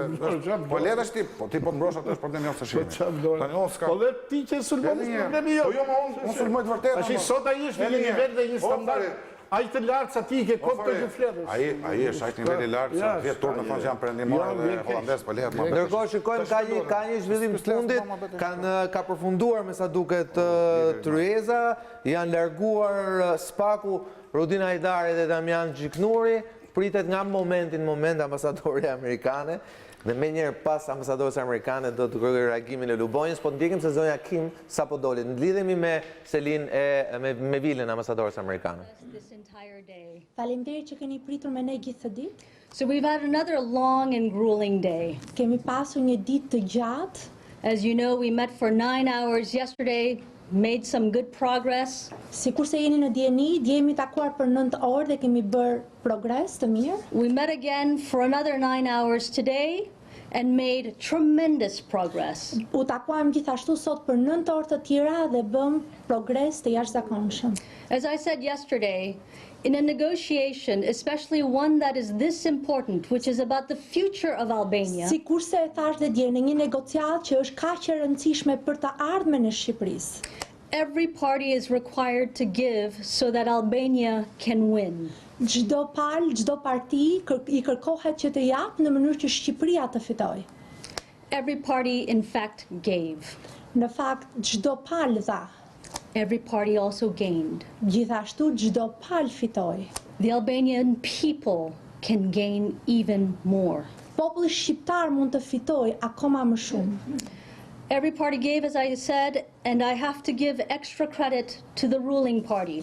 Çdo palë dha, por më duhet t'i jap meritat të veçanta partisë në pushtet. We made clear that as the ruling party, they have certain advantages and therefore they have an extra responsibility to give more than the others. Ne bëm të qartë si partia në pushtet, ata kanë privilegjet e tyre, për këtë arsye du të jepnin më shumë. And indeed, they did. Dhe në fakt, ata e bën. So I praise the ruling party for what they have done this evening. Kështu që e përgëzoj partinë në pushtet për atë që ata kanë bërë këtë mbrëmje. We have what could be a very good agreement. Ne kemi atë që mund të jetë një marrëveshje shumë e mirë. It is an agreement that would put Albania firmly on the path to EU membership. Është një marrëveshje e cila do ta vendosi Shqipërinë në mënyrë të patundur drejt antarësimit të saj në BE. It contains measures that address the concerns that were raised by ODIHR. Përmban masa të cilat janë adresuar, janë trajtuar nga ODIHR-i. It also contains some significant steps that were not recommended by ODIHR, but which would represent a step forward for free and fair elections in Albania. Përmban gjithashtu disa hapa domethënëse, të cilat nuk janë rekomanduar nga ODIHR-i, por gjithashtu do të shihen si një hap I rëndësishëm përpara për Shqipërinë. It is now time for the opposition, for the Democratic Party, for my friend Luli Bashës. Ka ardhur koha për opozitën, për Partinë Demokratike, për mikun tim Luli Bashë, to balance all the factors. Që të baraspeshojnë, të balancojnë të gjithë faktorët. And say yes for the Albanian people. Dhe të thonë po për popullin shqiptar. And say yes for Albania in Europe. Dhe të thonë po për Shqipërinë në Evropë. The ball is in his court, the future is in his hands. Topi është në fushën e tij, e ardhmja është në duart e tij.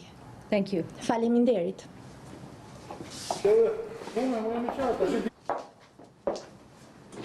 Jo, kanaritë I kanë thonë tani do ta pranosh ti. Po, firmose. Po, Lubonja, ti e meriton me njerë, e ke by default, po folë Amerikanët, ti e next. Jo, shiko se unë Foli rrjetë që më kanë ashtu akuzuar si kur flas kundra Amerikanëve, anti-amerikanë. Jo, anti-amerikanë si e, Unë je kam kritik. me ata 5 amerikanë që merren me Shqipërinë, kuptotin? Jo me Amerikën, që të merremi vesh e para. Edhe a ju thash përpara që ja u shkruan Edi Rama dhe këta thonë, I thonë Luli Bashës ashi, Luli Bashës dhe ajo, firmos edhe ti këtu, a ju kujtohet ajo, dollën 3 ambasadorët para ca ditësh që kishin shkuar aty, I kishin shuar Ilir Metës, atë që denoncoi Ilir Meta, si jemi në histori, në njëjtën ekip ambasadorësh, që I thanë Ilir Metës që Rama nuk ta bllokon ty këtë. Mesazhi qendror. Mesazhi qendror. Që do të thotë që në një drejtësi e cila presupozohet do jetë pavarur nga Rama kryesisht, ai është në pushtet, pastaj dhe nga partitë e tjera politike, ata shkojnë e kërkojnë dorën e Ramës që e pezullon ky apo e pengon ky apo se pengon ky atë ambasador, atë gjykatë. Ju thoni që atë, ajo tha tekstualisht që këta pala në pushtet ka bërë lëshime. Për shkak privilegjeve që presupozon pushteti. Si tu mos t'i besojnë fare këto që thonë ta? ata mund qynë qërdun, ata qynë dhe reformën drejtësi suksesore, këta ambasadorët, kuptoni? S'ka thënë ashtu. E kanë thënë më përpara. Kur e kanë thënë? Jo, mërbur, çka këta thënë sukses, reforma drejtësi, tash shtohet dhe reforma zgjedhore. Të lutem, mbaroj unë, mos më ndërprit. Unë nuk ndërprej. Ashtu. Këta janë në një lojë, në një teatr, burokratësh, të cilët duan të na mushin mendjen ne, shqiptarëve, që ne po bëjmë progres. Sepse në fund fare, Shqipëria i thot dhe Luli Bashës, ti duhet të hysh në Europë, që të hysh Shqipëria në Europë, kupton? Dhe që të hysh Shqipëria në Europë, na duhet që të themi kemi bërë sukses. Kemi bërë sukses reformën drejtësi, që është një katastrofë, për mua, që është kapur komplet nga Rama drejtësia, është më keq se çka qenë. Këta shti na thonë sukses dhe kjo reforma, që elektroniku nuk jam dhe unë, nuk jam kundra, s'ka në gjë, biometriku mirë është, pozitiv, s'ka në gjë, por nuk është asë gjë për para gjithë probleme që ka zgjedhja, a foli kulluri për vjedhje votash. Si bëhet vjedhje votash? Dhe kur flitet për vjedhje votash, nuk është çështje thjesht vjedhje në kuptimin blerje që shkoj jep 20.000 lekë, jo. Ka një sistem të tërë. Janë gjithë oligarkia që është e lidhur me Ramën, e cila punëson njerëz para zgjedhjeve, njerëz të punësuar që i di unë, ka një sistem, ka gjithë mediat që i ka me vete, është një sistemi tërë i ngritur që duhet zhmontuar këtu. Edhe këtu tash na thonë biometriku. Kështu që këta ambasadorë, këta janë thjesht në lojën, në teatrin e tyre për të paraqitur një Shqipëri që ecën përpara, keni bërë hapa para, po jo akoma, ndërkohë që unë kam vizion tjetër, dhe hajtë ndeshemi tani, që ne s'kemi bërë hapa para, ne kemi bërë hapa mbrapa me Edi Ramën. Edi Ramën ne jemi në situatën e tregoj teatri, e një regjimi skandaloz, dhe këta s'reagojnë fare. Këta s'reagojnë fare, më, kupton apo jo? Këta janë palë në lojë, këta nuk janë arbitër. Këta luajnë me skuadrën në pushtet. Ka dhe një zhvillim, dy përfaqësues të opozitës nuk kanë shkuar.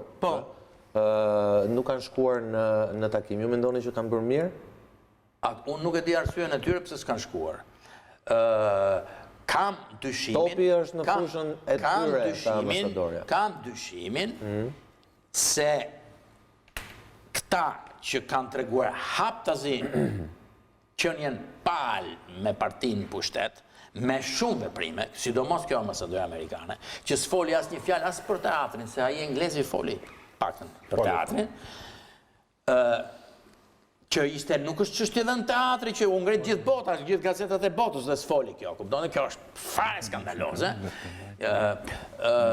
Pra këta duke qenë palë, i thonë tashti firmose, mere, firmose, ose hikë se ne shkojmë si që i futën ata fantazmat e opozitën fantazmat që e pranuan, se këta e legjitimun, edhe atë opozitën Rudina i Dari e kompani. Këta i kanë hapur rrugën. Këta i kanë hapur rrugën instalimit të një regjimi. Dhe arsyet këtu është bëjmë një emision tjetër se mund të ketë shumë hipotezat se pse këta instalojnë dhe mbështesin një regjim dhe nuk mbështesin një proces demokratik në Shqipëri. Dhe në këtë ju duhet kjo fasadë. Dhe opozita tani dhe këtu viun me Fariun që kam problem. Se Fariu thot, qa do bësh? Po mirë më zotëri, Fari, a the njëherë që ne dolim nga parlamenti? Pse dolim nga parlamenti? Pikërisht për të ndërgjegjësuar këta që unë nuk bëj do të fasadën e demokracisë. Kjo ishte teza. Unë nuk bëj do të fasadën, gjasme sikur këtu ka demokraci, ndërkohë që këtu ka regjim. Prandaj unë dal nga parlamenti. Do bëj. Tani mbështetën të parlamentit thotë. Atëherë kush është përgjegjësia? Përgjegjësia jote është të mbështet popullin, punon me popullin, mos pyet për amerikanët fare. Se s'ka në Amerikë atje, në Amerikë si u ngritën ata, po djegin New Yorkun e po djegin gjithë ata. Pra, atje ku ka shkelje, atje ku këto protesta që ka bërë gjithë këto periudhë. U mbarun gjitha. Protestat e Astiri, protestat në të gjithë rrethet e Shqipërisë, protestat e rrugë Kukësit se i harroni ju, protestat mes të Tiranës me gaz do të sjellës. To janë pjesë e luftës. Qa proteste më Fari? U nis Astiri u la për gjys. U nis protesta e rrugës Durrës. Si u la për gjys? Për gjys u la. Çdo të thot për gjys. Për gjys u la. Po për gjys. Ti nuk e di Sokol që nga 196 ndërtesa që do prisheshin, u prishën 32. Dhe është një fitore atje. Asnjë nuk e di këtë gjë. E para, e dyta, çfarë kërkon ti të vend që të vritet ai njeri që drejton protestën atje? Apo PD-ja? Çfarë do t'i bësh një regjim për protestat në Amerikë? Për regjimin, për regjimin. Do me fol për protestat në Amerikë. Po, i ke pasur që njerëz. Kur mbaron, se thot ai thot nora 9 shkonin në shtëpi, ato nora 9 dalin gjithë shtëpinë e bar. Çfarë do ti që bëj? Protestuesi. Protestuesi çfarë do ti bëj? Çfarë do të bëj? Dua të kuptoj opozitën, që një herë del nga parlamenti, del në protestë. Shumë mirë bën. Dhe me 30 qershor mbyll njerëzit shtëpi. Këtë do të kuptoj. Do të kuptoj këtë. Nëse futet amerikanët më nëse futet amerikanët. Një minutë. Kjo që thot Fatoshi nëse kjo që thot ti është o zotrin, çfarë do ti nga opozita? Ka po vazhdoj se ti e ndërprerë Fatosin. Jo, po se ndërprerë kërkoj mendim ai. Ti the duhet të kthehemi në tavolinë. Tani ulesh tavolinë. Ulesh tavolinë. Ai marrëveshje dhe pastaj i le ata mbarojnë se mbërmjen. Duke u djeg vajin zjarr. As të kthehemi. Edhe dalin ata aty vetëm. Jemi pra drejtim. As të kthehemi. Po as të kthehemi nuk thash në tavolinë, por un jam që të gjithë mjetet të shfrytëzohen. Zotri, më the para 10 minutash, a do marrëveshje? Po, thash unë du progres, jo marrëveshje, bile du progres. Marrëveshje progres. Ku e ke për thot shkon? Po çdo të thot gjë. Çdo të thot gjë, do vazhdojmë betejë. Si për vazhdo betejë? Po do vazhdojmë të gjitha.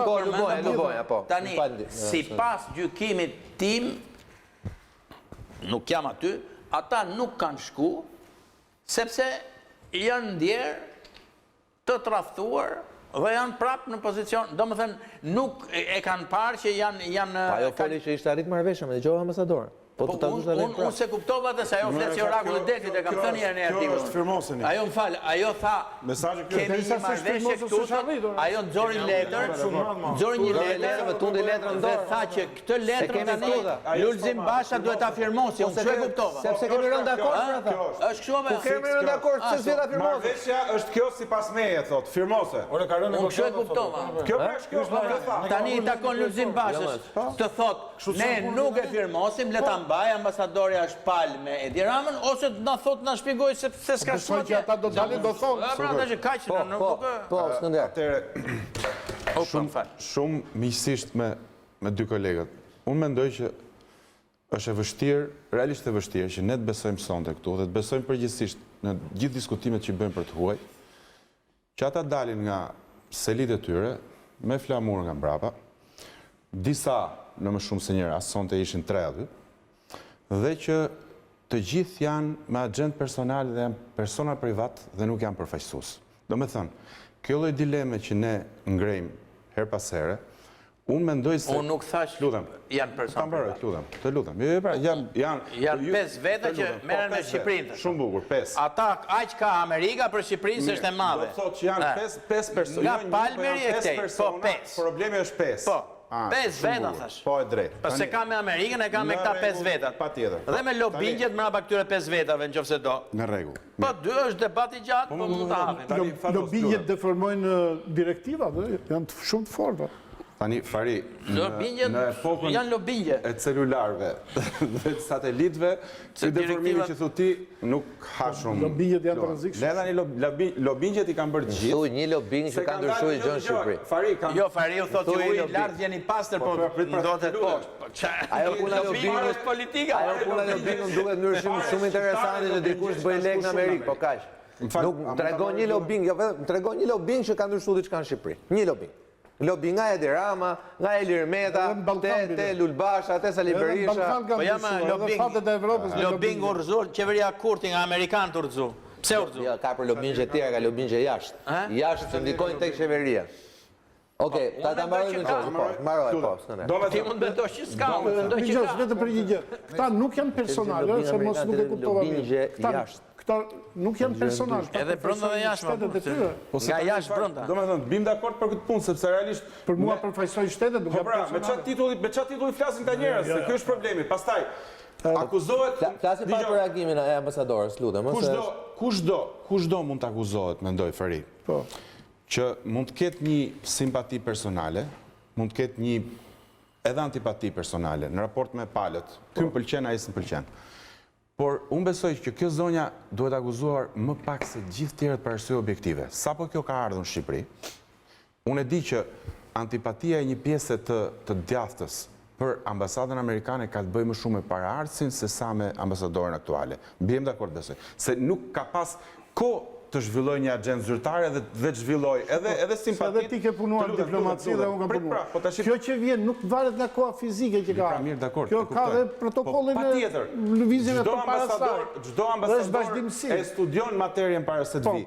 I din ngjarjet e personazhet ata, sidomos amerikanët. Kur deponojnë senat, ata përmendin që do merrem dhe me vjedhjen e akuzat për vjedhjen e votës, që është problem serioz demokratik, e përmendin kur mori betimin senat. Nuk është bardh. S'është marrë, zotri. Shumë mire kujtove. O Farit, si të merrem si të merret kjo zonja kur ti këtu the, kryemafiozi i zgjedhjeve është Edi Rama. Po, kryeministri ai ka. Këtu ka i problem memorje se shqiptarët nuk kanë votuar për të parë në 2017. Kjo zonja, paraardhësi i kësaj zonjës, ka qenë një ambasador amerikan, ka ardhur po të kujtojun ty, ka përvesh mëngët tek shkolla Vasil Shanto. Po. Tha tani jam unë këtu, tha, dhe këto kutit, tha, do i numrojmë si që duhet. Unë numrun ato kutit. Doli rezultati, i shpërveshi mëngët ambasadori, vajti rezultatin KQZ, u përmbys dhe fituesi i Tiranës doli një tjetër. Kjo është një histori që e tregon ti. Unë nuk e di kështu.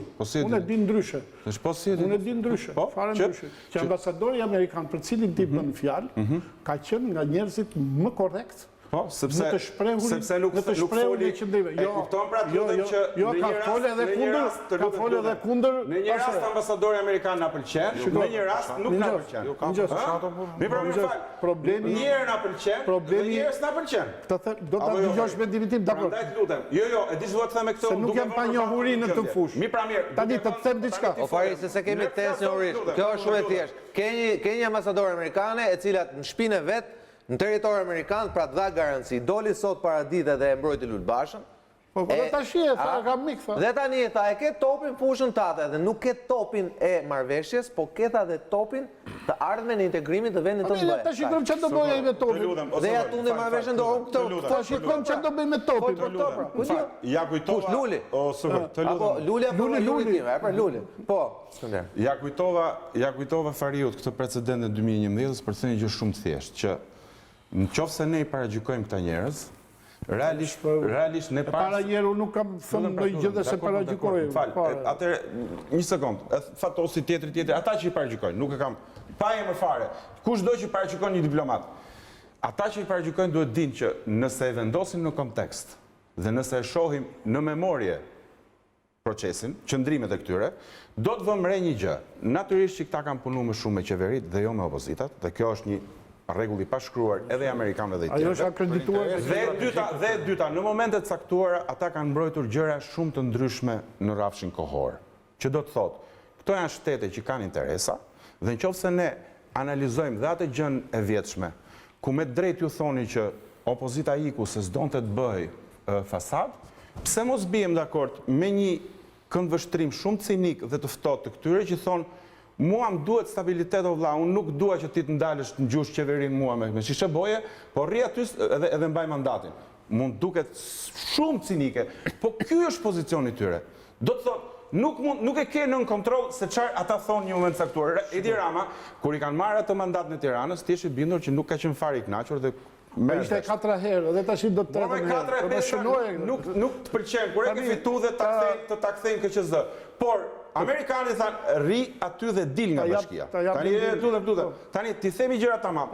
Vitet 90 ti e di historinë si është dhe kë kanë përkrahur. Më vonë e dim. Tani, problemi është këtu që këta ambasador flasin titull personal apo jo? Jo, nuk se besoj kur që flasin titull personal, për mu jo. Atëherë, këtu, ata flasin në titullin e detyrës tyre, por tash ta saksoj se mu drejtua. Ja, një minutë. Po jo nuk mundem se duhet shkojnë publicitet dhe me njerë fjala për ty, pas ati reagimi tash për do të ajon të ambasadorës amerikane, e cila në 2 aspekte, duhet ta them këtë, nga pikpamja jam dakord që ka punuar gjithmonë në qeverit, po nuk ka mbajtur asnjëherë anë një ambasador amerikan kaq forcash mbajti sot ambasadori Yuri Kim, ndoshta Marizalino në 88-ën. Ndoshta po flas. Po ishte ndoshta. Por dhe gjithashtu një paralajmërim i hapur për Bashën, jo për fatin e tij si politikan, po për fatin e vendit. Topi i për të ardhmen e Shqipërisë është në duart e tij. Për këtë flasim edhe një herë pas publicitetit.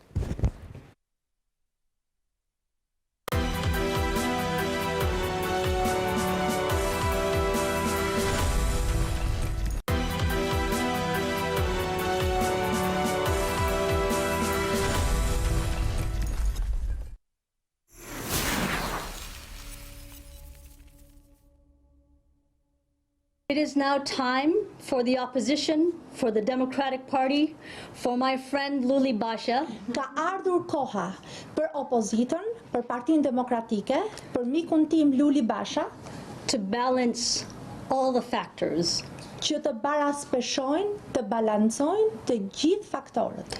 and say yes for the Albanian people Dhe të thonë po për popullin shqiptar, and say yes for Albania in Europe. dhe të thonë po për Shqipërinë në Evropë. The ball is in his court, the future is in his hands. Topi është në fushën e tij, e ardhmja është në duart e tij. Ambasadorja e Shtetit të Bashkuar, e cila pak minuta më parë bëri një deklaratë e saj më të fortë gjatë tyre pak muajve që është në Shqipëri pas mos ardhjes në takim të dy përfaqësuesve të opozitës për një marrëveshje që ajo e tundi dorë dhe tha që priste firmën e atij që e quajti pak me ironi dhe pak me humor pozitiv Luli Basha. Luli Basha, i cili në fakt del pas pak, kryetari i Partisë Demokratike nga selia blu për të reaguar menjëherë për këtë që s'ka ndodhur në fakt, për firmosjen e një marrëveshje që sipas Yuri Kim ishte ndërkohë arritur, kishte rënë dakordsi pra nga gjitha palët. Reagimi parë i Bashës për atë që pritet, sigurisht një koment edhe për reagimin e ambasadores amerikane, topin që ajo ja hodhi në oborrin e selis blu, dhe nga ky obor i selis blu, pra Luli Basha pritet që të reagoj në këto momente. Po deri atëherë një koment nga kulluri po me reagimin amerikan në radhë parë. Ajo që është për të shqetësuar realisht është që në vimësi nga viti 2017 në fillimin e çatës deri më sot, si rregull, përplasjet më të mëdha me faktorët ndërkombëtar dhe sidomos Shtetet e Bashkuara të Amerikës i ka pasur opozita në drejtimin e zotit Basha. Kjo nuk është gjë e mirë fare për opozitën, kjo nuk është gjë e mirë fare për këtë vend, kjo nuk është gjë e mirë as për zgjedhjet e ardhshme, kjo nuk është gjë e mirë në asnjë aspekt. E kam thënë dhe herë tjetër në këtë studio, më shqetëson që faktorët politik në Shqipëri dhe në Kosovë janë munduar, edhe kur nuk e kanë bërë me duart e tyre, në mënyrë jo të drejtë për drejtë, me njerëz pranë tyre, me media pranë tyre, të ushqejnë frynë anti-imperialiste amerikane. Të them drejtën, nuk do surprizohesha as pak nëse ish partia punës sot Partia Socialiste, edhe mund të kishte një reagim të tillë për shkak të traditës së saj. Të dëgjoj këto përplasje nga Partia Demokratike, që në bashkëpunim me Shtetet e Bashkuara, në frymëzimin e Shtetet e Bashkuara, rrëzohen komunizmin në Shqipëri, të ketë këto përplasje ciklike për shkak të karrigës njeriu, se kjo nuk është përplasje parimore. Kemi qartë për një gjë. Mosmarrëveshjet e PD sot me ambasadën amerikane, me zyrtar të lartë të LSI-s. Mosmarrëveshjet leadershipit thoni, jo të partive. Nuk janë nuk kanë gjë parimore këta zotërit, sepse këta nuk kanë treguar një model më të mirë se Amerika politik. Ta që flasim, nëse janë ta që ta shparu, që vjedhin votat parti, që nuk hynë në zgjedhje, abuzojnë, mos të hymë gjithë tyre. Nuk kanë asgjë, kanë agenda tyre personale. Edhe në qovë se Rama, ju e mani më në masin se janarit, doli 28 janar, bëri prapë protest, kërë ata i thanë, mos e bëj. E mani më që ta burë shteti për sa libri ishe? Si burë shteti? Po, si burë shteti për... Po, usol. Rama doli prapë protest.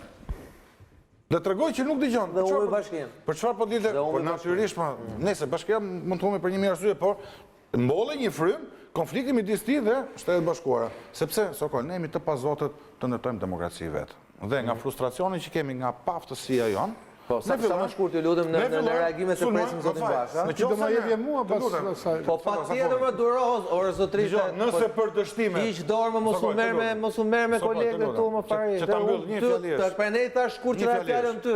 Nëse dështimet e leadershipit Partisë Demokratike i faturohen ambasadorët e Shtetit Bashkuar të Amerikës, për mua është gabim fatal. Faleminderit, kullori, faleminderit. Fjalla për zotin Balliu. Vetëm keni parasysh çdo moment mund dali Basha, po. Dua të sqaroj këto dy elemente të kësaj. Partia Demokratike ka lidhur që lindjen e saj pasdiellshmërisht me Shtetet e Bashkuara të Amerikës, jo vetëm jetën e vet, po dhe atë çka ndodhi me Kosovën. Konfliktet dhe këto debatet me ambasadën amerikane të tanishme janë për shkak të figurës dhe të krimeve shoqërore të Edi Ramës në Shqipëri. Dhe fakti i mos ndëshkimit të Edi Ramës. Se kuptohet. Ja ta plotësoj. Të më thënë, ambasador amerikane kanë konflikt me Bashën për shkak të Edi Ramës? Po, për shkak të Edi Ramës. Sepse është kërkuar një ndëshkim që duhet t'i bëhet kësaj qeverie që ka rekordet. Po të tundi marrëveshje më fare. A do të marrëveshje? Po dakor, më nuk kemi tash, mund bëjmë tani tjerë pa fund. Jo, Ti tu po them ajo të tund marrëveshjen dhe thotë ke arrit marrëveshjen, hajde firmose. Ajo para Se po ti je në rrugë, tu nuk do të vi fare, do vazhdoj rrugën time, është gjë tjetër. Nëse marrëveshja është arritur, s'ka nevojë për firmë. Se do dalë ato të bashkë edhe mi që ti kështu po thua, po marrëveshja nuk është arritur. Përderisa që tundi marrëveshjen në dorë. Marrëveshjen s'do të thotë gjë ajo. Përderisa tha që e ka lënë topin atje, do të thotë që marrëveshja nuk është arritur, apo jo? Se kaq informacion kemi tani. Por unë duhet të them, nuk arrihet marrëveshja në momentin që nuk bëhet firma. Po në rregull pra. Por gjërsa ajo ka një draft në dorë, ta tund si flamur, atëherë thotë, po këtu thotë për çfarë erdhe? Këtë thotë pse arritëm tek kjo. Po nuk do ta detyrosh ti di vetaj se ai do mbrojë interesat. Po s'ka kush ta detyrojë. Po s'ka kush ta detyrojë atë. Po më patjetër. Ai të shpreh mendimin e tij deri në fund me të gjitha kërkesat dhe të drejtat që ai mendon se i takojnë opozitës. Dhe unë mendoj që në këto raste, në traditën e vazhdueshme të sistemeve pluraliste, ndihmohet, përkrahet, mbështetet opozita dhe jo një qeveri që ka arritur rekordet kriminale maksimale. Dhe nuk gjallë asnjë besim. Një pyetje shumë thap, duhet ta firmos Basha tekstin që ka tunë sonda mësëdore? Na japi tekstin. Jo, parimisht, po. Jo, na japi tekstin. Jo, po qeqin nuk shetë realizuar aspiratën e vetë politike, s'kam se ta firmos. Lubonja. Tani, për çfarë do flasim? Për Amerikanën, nëse do flasim, tash e tha dhe Skënderi. Flasim për situatën që është krijuar Fatos këtë moment, Ai tha, pastaj më fal. dëgjojmë dhe Bashën dhe flasim pastaj për E tha Skënderi vetë që tha Arvizuja kështu dhe ja morën votat. Ramës ja dhanë Bashës. Këta janë ambasadorët. Apo jo, tashi ai Rajersoni ja dha Berishës. Jo, në fillim fare. Po ja dha Jo ja dha Berishës vlla, unë kur e pash në tribunë ambasadori amerikan me Partinë Demokratike, edhe pse isha me Partinë Demokratike, thash, kjo s'ka më vlla, se ne kemi hyrë në lojë përpara, ky del aty, ambasadori del në tribunë. A kupton? Qysh atëherë, kupton? Domethënë, se kush janë ambasadorët dhe se si bën imperializmi amerikan që the ti, me që përmende. Për të doli Lëre tani lutem mbaroj Lubonja. Ty dolën aty Fatos. Ai doli, jo. Shiko, aty ishin vendosur rregulla loje për mua dhe në rregulla loje nuk mbahet anë. U vendosën tjera rregulla loje, si ishte rrezu komunizmi, nuk ishte rrezim komunizmi, se kishte dalë era ajo, PD-ja kishte hyrë, ishte pluralizëm kur ka dalë ai. Domethënë, në këtë kuptim, ata bëjnë politika amerikanët, jo vetëm në Shqipëri, ku kanë interesin e tyre dhe normale mbështesin ata forca që kanë interesin e tyre. Në rastin konkret të Shqipërisë, unë nuk hy këtu hajtë bëjmë një debat me detaje se pse ata e mbështesin Ramën. Doli Basha. Zoti Basha, një koment për deklaratën e ambasadorës dhe negociata sot? Është bërë progres drejt dakordësisë për administrimin zgjedhor. Ka mbetur një çështje pa zgjidhur. Dua t'i siguroj shqiptarët se opozita e bashkuar do të bëjë gjithçka për votën e lirë dhe të ndershme. Ju faleminderit. Topi zoti Basha është në fushën tuaj. E ka ardhur në Shqipëri. Zoti Basha sa po e shtyu sërish topin jashtë fushës së tij. Po Lubonja. Komenti, domethënë, ideja ime do shkojmë te Amerika apo ke Basha tash? Të dyja me bashkë. Ashtu si e lexova unë Bashën, nëse do mendimin tim do e firmosin në fund fare. Kupton? Edhe për fat keq, për fatin e tij të keq, partisë tij edhe tonën. Inshallah jo, pse është drafti ka bërë? Duhet dim çka ka drafti. Nuk e dim, po pse s'kan shku atëre? Pse s'kan shku? Ne duhet dim çka ka. Mua kur më vjen mua ambasadorja me letër, hajtë firmose këtu, unë që aty unë se firmos. Për dinjitetin edhe këtij populli. Po se sen zotë populli vogël është. Populli vogël, ti dhe unë simi kryetar partie. Nëse i thut tjetrit që do të vinë ora, kemi rënë dakord. Do vinë ora deri gjysmë. Ose shko atje. Unë pres deri në ora deri gjysmë ti s'vjen ato. Ose shko atje dhe thuaj është ambasadorja e Palestinës. Jo, nuk e firmos, ose thuaj, unë nuk vi atje, hajde ti këtu. Nuk vi rezidencë, rezidenca është tokë neutrale. Po deri tani aty është rezidenca është tokë amerikane, fare. Nuk është tokë shqiptare. Marrëveshje që s'bët. Domethënë, këtu ka 1000 probleme që kanë të bëjnë me degenerimin e kësaj klase politike, edhe këtu, ky Edi Rama luan tani, ka pushtetin, si që ishte Berisha atëre, Arvizuja, s'donte të prishe, i këti nga bashkia. I tha, tani i thonë Luli Bashës, firmose këte. Ka qësë historia. Për këto gjëra që ndodhin këtu, unë kam thënë një rastin, ne na trajtojnë, po e përmend dhe njerë këtu, kur mbështesnin dim në Vietnam në jugut, këta, Amerikanët, për intereset e tyre, dhe një funksionari lartë i SBA-s në atë kohë ka thënë që ne këtë që po bëjmë, e bëjmë 70% për interesa amerikane, luftën në Vietnam, 20% që mos në hy Kina, dhe 10% për këtë popullin vietnamit që tjetoj më në demokraci. Ky ishte raporti, si pas është e shkruar kjo nga dokumentet amerikane, do më kush interesi parë. Mbështetën këtë dim që ishte një diktator, autoritar, qas kishte bërë aty, deri sa dolen kundërshtarët vietnamit që ishin budistët, sepse ky ishte katolik edhe persekutonte edhe pjesën tjetër, u dogjen budistët në mes të Saigonit, u fotografun, u shpërndan fotot, atëhere nëpërmjet CIA-s vendosën të mbështesin generalet që ta rrëzonin këtë dimin. Domethënë, kjo është historia. Po në këtë histori, ku ne plasim për reformë zgjedhore, ku është 70% që interesit amerikanë theksoi. Mu më du, kjo tryeza, po plasim për këtë që ndodhi sot. Ku janë interesit amerikanë? Ku është 70% që interesit amerikanë, nëse ishë ndrojmë asaj 70-20-10-ës. Po. Qa interesi kanë Amerikanën në fundit? Nuk është problemi që ne shqiptarët... E kanë thënë ata, të integrohet Shqipëria në bëhe. Kanë interes direkt tyri, ata kanë probleme votosh. O zotri, në qofë se ti e arbitër, je arbitër këtu dhe ke interesin e Shqipërisë. Si ka mundësi ti që po marrë rastin e Arvizus, zgjedhjet këtu i deformon e parë, për shembull, në atë kohë. Si ka mundësi ti që ndodhin gjithë të masakra, si ka mundësi që kanabizohet Shqipëria dhe del luja aty e mbulon me flamur amerikan, gjithë Shqipërinë thotë jemi në sukses. Ku është interesi? Aq interesa sa ka. Si ka mundësi digjet teatri nuk thot një fjalë kjo ambasadorja me gjithë të paregullësi, me gjithë të... Si ka mundësi? Do me ka shumë gjëra që të regon një anësi të papar. Do thushti ku është interesi. Interesi mund tjetë edhe këtu, që me këtë kanë bërë marrëveshjen, unë i kam përmend disa arsye, kupton? Përgjithsisht janë me qeverit, duhet bile, kanë interesa dhe ekonomike, për mua, e kam thënë, e përsëris, historia do e tregoj, është edhe lobimi serb, që do Vučići, do Thaçin president në Kosovë dhe Ramën në Shqipëri, sepse janë prag të një marrëveshje Serbi-Kosovë, e cila për arsyet të caktuara Amerikanët duan ta mbarojnë. Nuk është e mirë. Urdhëro? Nuk është e mirë. Po me ndryshim kufish nuk është e mirë. Po thënë Fatos, të lutem tash. Zotri, unë se s'mund çfarë duam do. Ama dëgjove çfarë thash? Do ta shikojmë në fund. Po është gënjeshtër e këtyre nuk është gënjeshtër. Jo gënjeshtër s'është fare sepse Thaçi e ka thënë vetëm. Cili Thaçi? Unë më të çato të Grenalli që është dërguar është apo Thaçi. Thaçi është punë vet, ta marrë presinë vet me Ramën.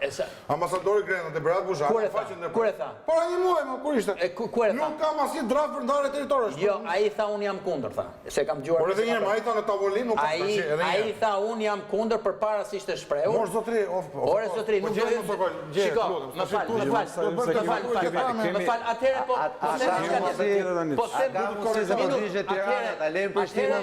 atëherë mund të ketë arsye të tjera. Mund ta kenë Thaçin njeriu në tyre. Nuk e di po çfarë. Mund të. A merremi pak me të që mundon të janë. Jo, po merrem me amerikanët. Fakti është që rrëzon një qeveri në kohë pandemie, një qeveri që kishte ardhur për të luftuar korrupsionin e një qeverie super të korruptuar.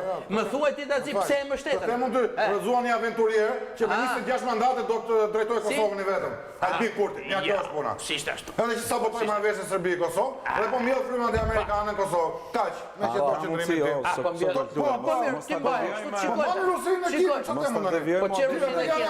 Nuk e tjetër. Tash mos hyp në debat. Ore, aleat strategjik, aleat ka dhe Arabia Saudite Amerikën, po unë e pesi e bëm cop-copet gazetarin ti. Thanë gjëna, zotri, unë nuk i nënshtrohem një regjimi sepse ka interes Amerika. Aleat është dhe Turqia me Amerikën, se NATO. Por ama, jam me Erdoganin unë. Nuk e ka prisën ajo për zgjedhje, ka tama. Po, ore, kanë sepse mos dali fare atje, mos dali atje. Zotri, mos i shkojnë në rezidencë, qofse janë popull sovran. Kanë shkatruar edhe kushtetutën tonë e kanë shkatruar, kupton? Kush e kanë prish? Banda kryesore është Edi Rama që ja u ka informuar, kuptoni? Kushtetutë kush i furtuar? Ore zotri, tani bën një reformë drejtësi që është paçavurre e lanë Shqipërinë para reformë drejtësi. Flasim për momentin.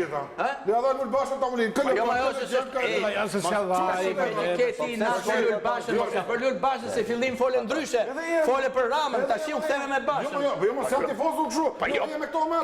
Po vërin peshore zotri. Në peshore, kush është problemi? Është Rama apo Basha? Po edhe një. Po ta thash me ato dy isoj. Jo, janë isoj. Po ky është majorancë, ky po djeg teatrin, ti thuj janë isoj. Po ç'është ky të hyri me policia aty në Orakat. Po çfarë ke ti seriozisht? Po them seriozisht, më fal, të lutem. Një njeri, familja e cilit merr para për çdo dëm që bën Edi Rama të vën, nuk është kryetar opozite, bësh i shitur. Kaq. Edhe i ke publikuar atje. Po kush ai e parat? Po kush ai e parat? Me zyra që i kam oligarkun mes Tiranës ku na. Po mirë, okay. Po kush ai e parat? Me oligarkun kush e ka? Kush e kontrollon? Po atëherë prap ky që nga në krye pra. Po ja kull shqiptarëve të dy, këtë po të. O kullur, mos përdor shpifjet e Edi Ramës kundër Lulit. Kjo është teza e Edi Ramës. Kjo është teza e Edi Ramës. Po le të ka drejt jetë çdo zyrë. Ka drejt jetë çdo.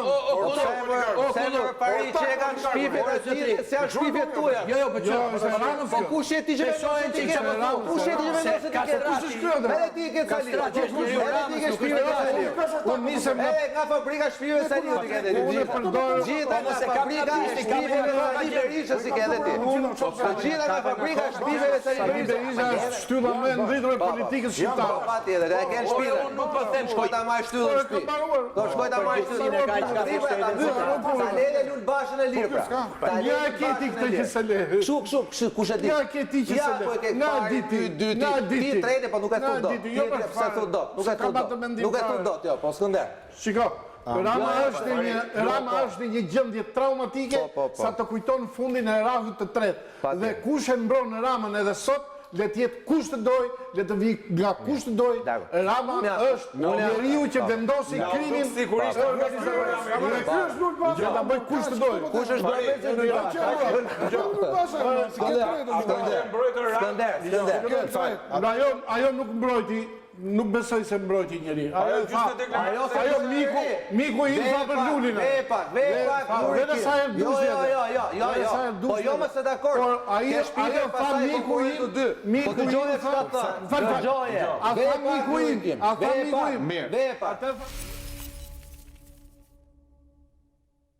It is now time for the opposition, for the Democratic Party, for my friend Luli Bashë. Ka ardhur koha për opozitën, për Partinë Demokratike, për mikun tim Luli Bashë, to balance all the factors.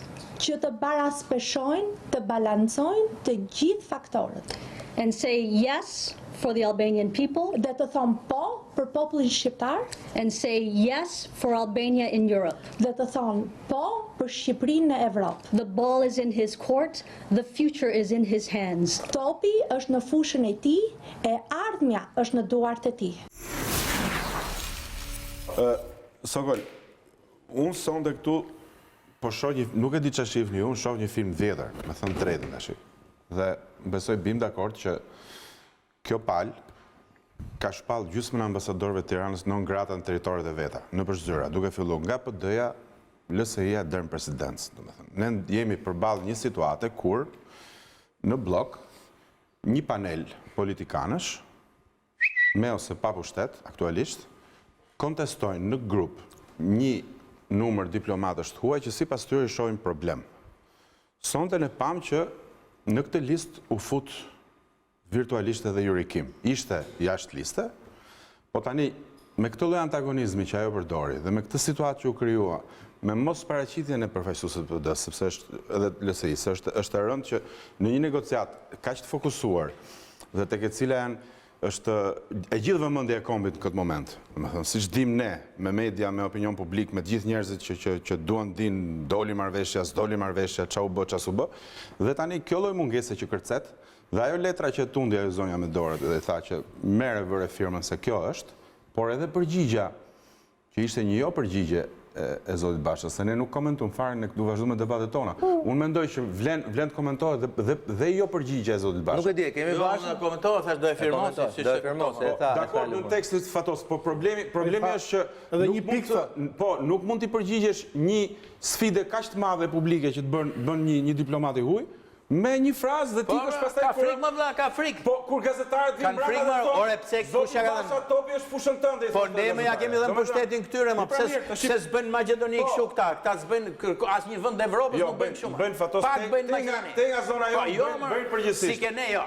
Si ke ne jo. Edhe, po jemi të paaftë të merremi vesh me njëri tjetrin. Tani, problemi që profilohet tu për mua, është ai i krijimit të një fenomeni, nuk është mas precedent, nuk është mas episod, nuk është mas incident, është fenomen dhe duhet ta kemi memorien pak më të largët se sa vitet 2017, 18, 16.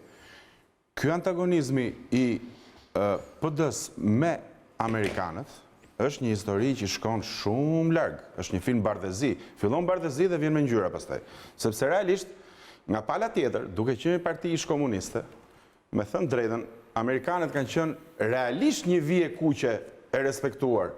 Këtu mos prek. Dhe përveç një... Një vërteta është më e thellë se kaq. Partia Demokratike është investiturë krijesë amerikane. Mirë, dakord. Është një moment saktuar. Se flisni kështu Amerika zëvendësoi Bashkimin e Lavdishëm Sovjetik te ne Marbur dhe Kinën e Madhe Popullore. Kjo është thelbi Marbur. Çfarë flisni Marbur? Kinën shtrohen Marbur. Çfarë flet më ti? Nuk ta thash. Edhe Europa po kështu. Çfarë flet më është në stream populli mësuar të jetën tjetër. E kemi bërë të qëndroj në hije. Lutem, e kemi bërë këtë debat më parë. Çe kanë të gjithë Amerikanë janë këta, po kujtoj një frazë. Kush është anti-amerikan këtu më? Asnjë më. Po Fatos, po tash unë ju lejova folë të gjithë tani. Ka folë më pak të gjithë. Mos e bojkot Partia Socialiste gjasme ishte ideologji anti-amerikane. Jo, pra është ky dallim pra tani me. Po i çfarë fare? Lutem. Ai kujton ti zgjedhjet e 96-s i thanë 40 zona, 17 i bëri. Edhe direkt non grata. E përzuri të dërguarin e tij e Clintonit. Tani aty ka filluar. Po aty ka filluar tash ne dim. Ka filluar, s'ka filluar, s'ka marrë. S'ka marrë. Po ku ka filluar? Ti bën një gabim shumë fatal historik. Ku ka filluar? Një president amerikan që ka ardhur këtu, George Bushi ka ardhur kur ishte kryeminist Sali Berisha. Po. NATO ti e ke peshqesh nga qeverisja e Sali Berishës. Po pse të mos e numëroj? Ore George Bushi ty të erdhi këtu. Se janë merita personale. Po ku ti ka ardhur? Ti po ku ti ka ardhur ti? Ky burri gruaja e Kadriut, ky ka vajtur në Amerikë si gruaja e Kadriut taksisti. Ka që është ky bërë. Po ka që është bërë. Ore presidenti Bush. O ke qenë ministri i jashtme. Kur të vjen presidenti këtu, çfarë është? Si çfarë është? Po është historike, më është ka gjithë. Ka rruga një herë gjysmë shekullit. Jo, mos është vërtet. Po kjo është anekdotë pastaj. Kur vjen presidenti i Amerikës, është një planifikim. Dhe për çfarë erdhi? Dhe erdhi për një akt të madh historik siç ishte Kosova. Po vjen keq. Dhe erdhi te ky president. Dhe erdhi te ky president. Po. Po çfarë di ti po? Po të ndash Maja te. Shko, Maja te. Po. Ti do dish këtë gjë. Të ndash Saliu nga Kosova është absurde. Ai ti ja besoj atë. Atë ja besoj. Çështja e Kosovës. Prandaj, tani do të themi gjë. Ato të para disa ditëve do të thonë në fakt. Është liruar në një periudhë tjetër. Ndjek ti.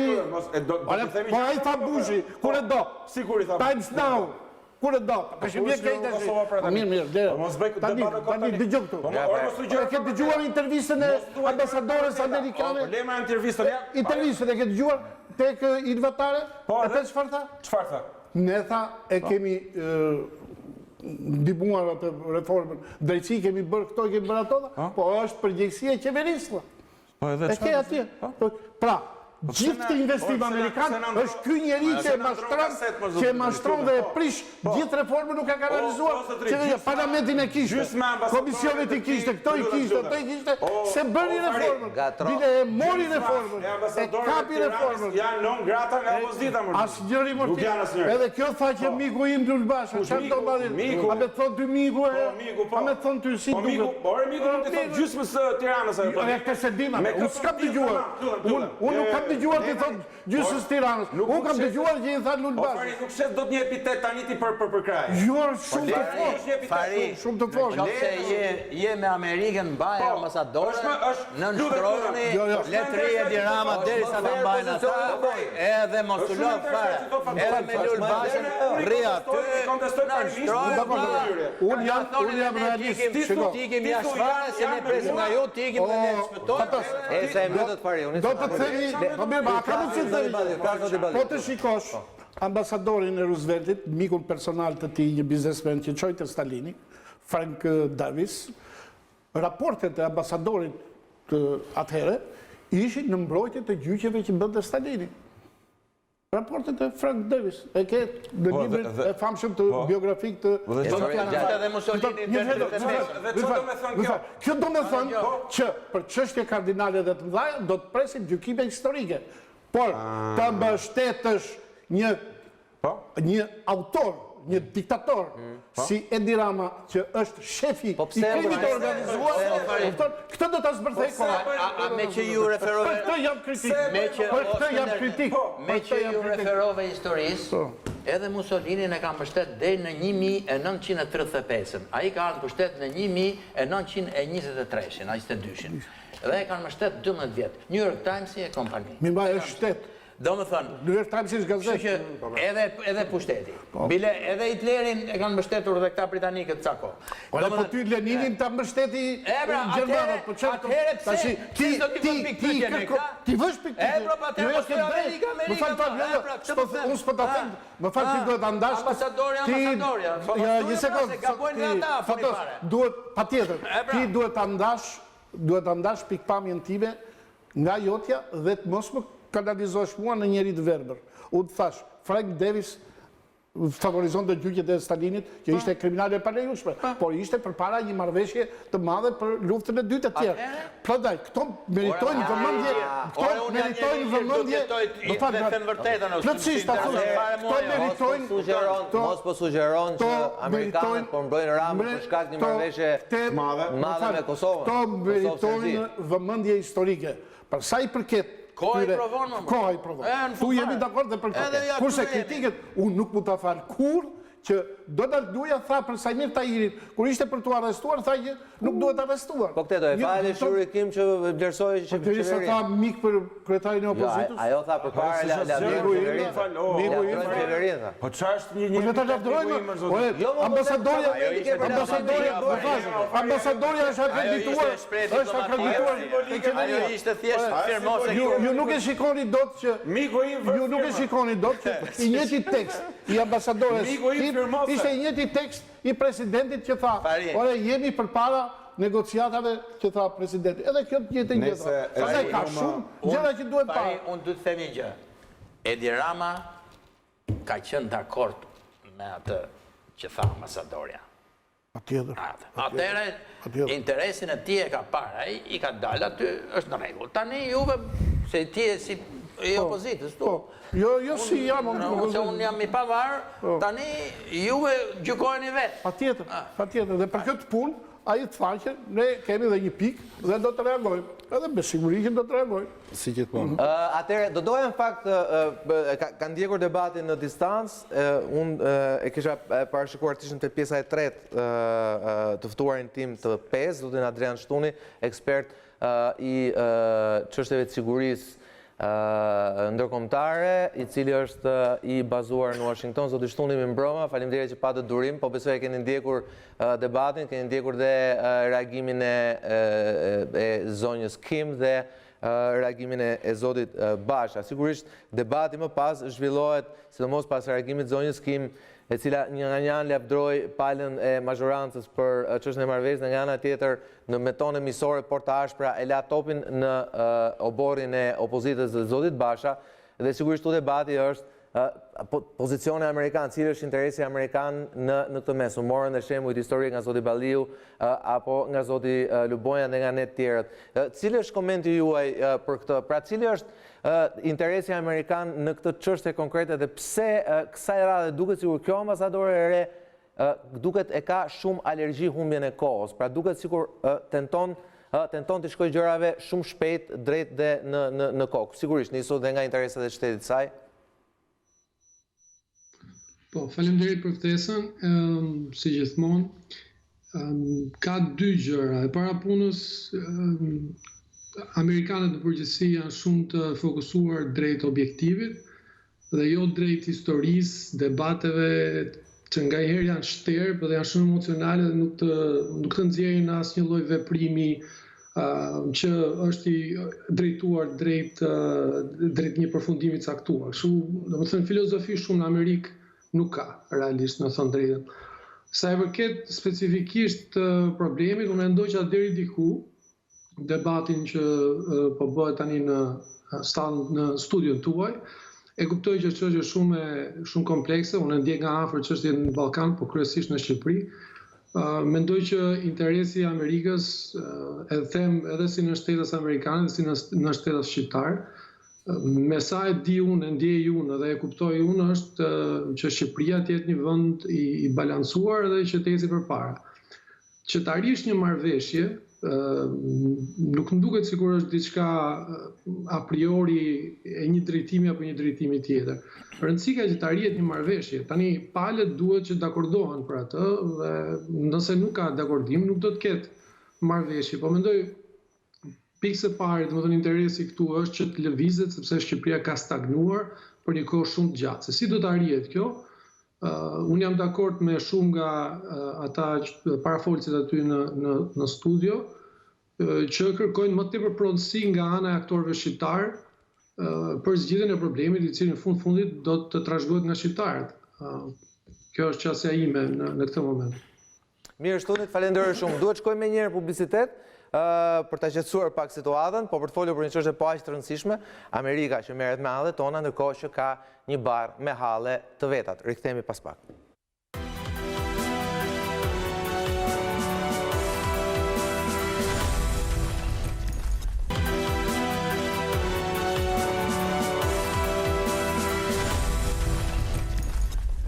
Rikthehemi, natyrisht debatet janë të forta sigurisht pasi reagimi i zonjës Kim ishte i fortë, reagimi i zotit Basha ishte së paku i çuditshëm pasi nuk i përgjigji direkt asaj, por përkundrezi me një ton pozitiv foli për një marrëveshje pothuajse siç e tha Lubonja në prag të firmosjes. Askush nuk e kupton pse zonja Kim foli aq ashpër dhe pse përfaqësuesit e opozitës nuk shkuan në takimin e paralajmëruar ku duhet ishte vënë firma. Gjithsesi flasim pak për Shtetet e Bashkuara.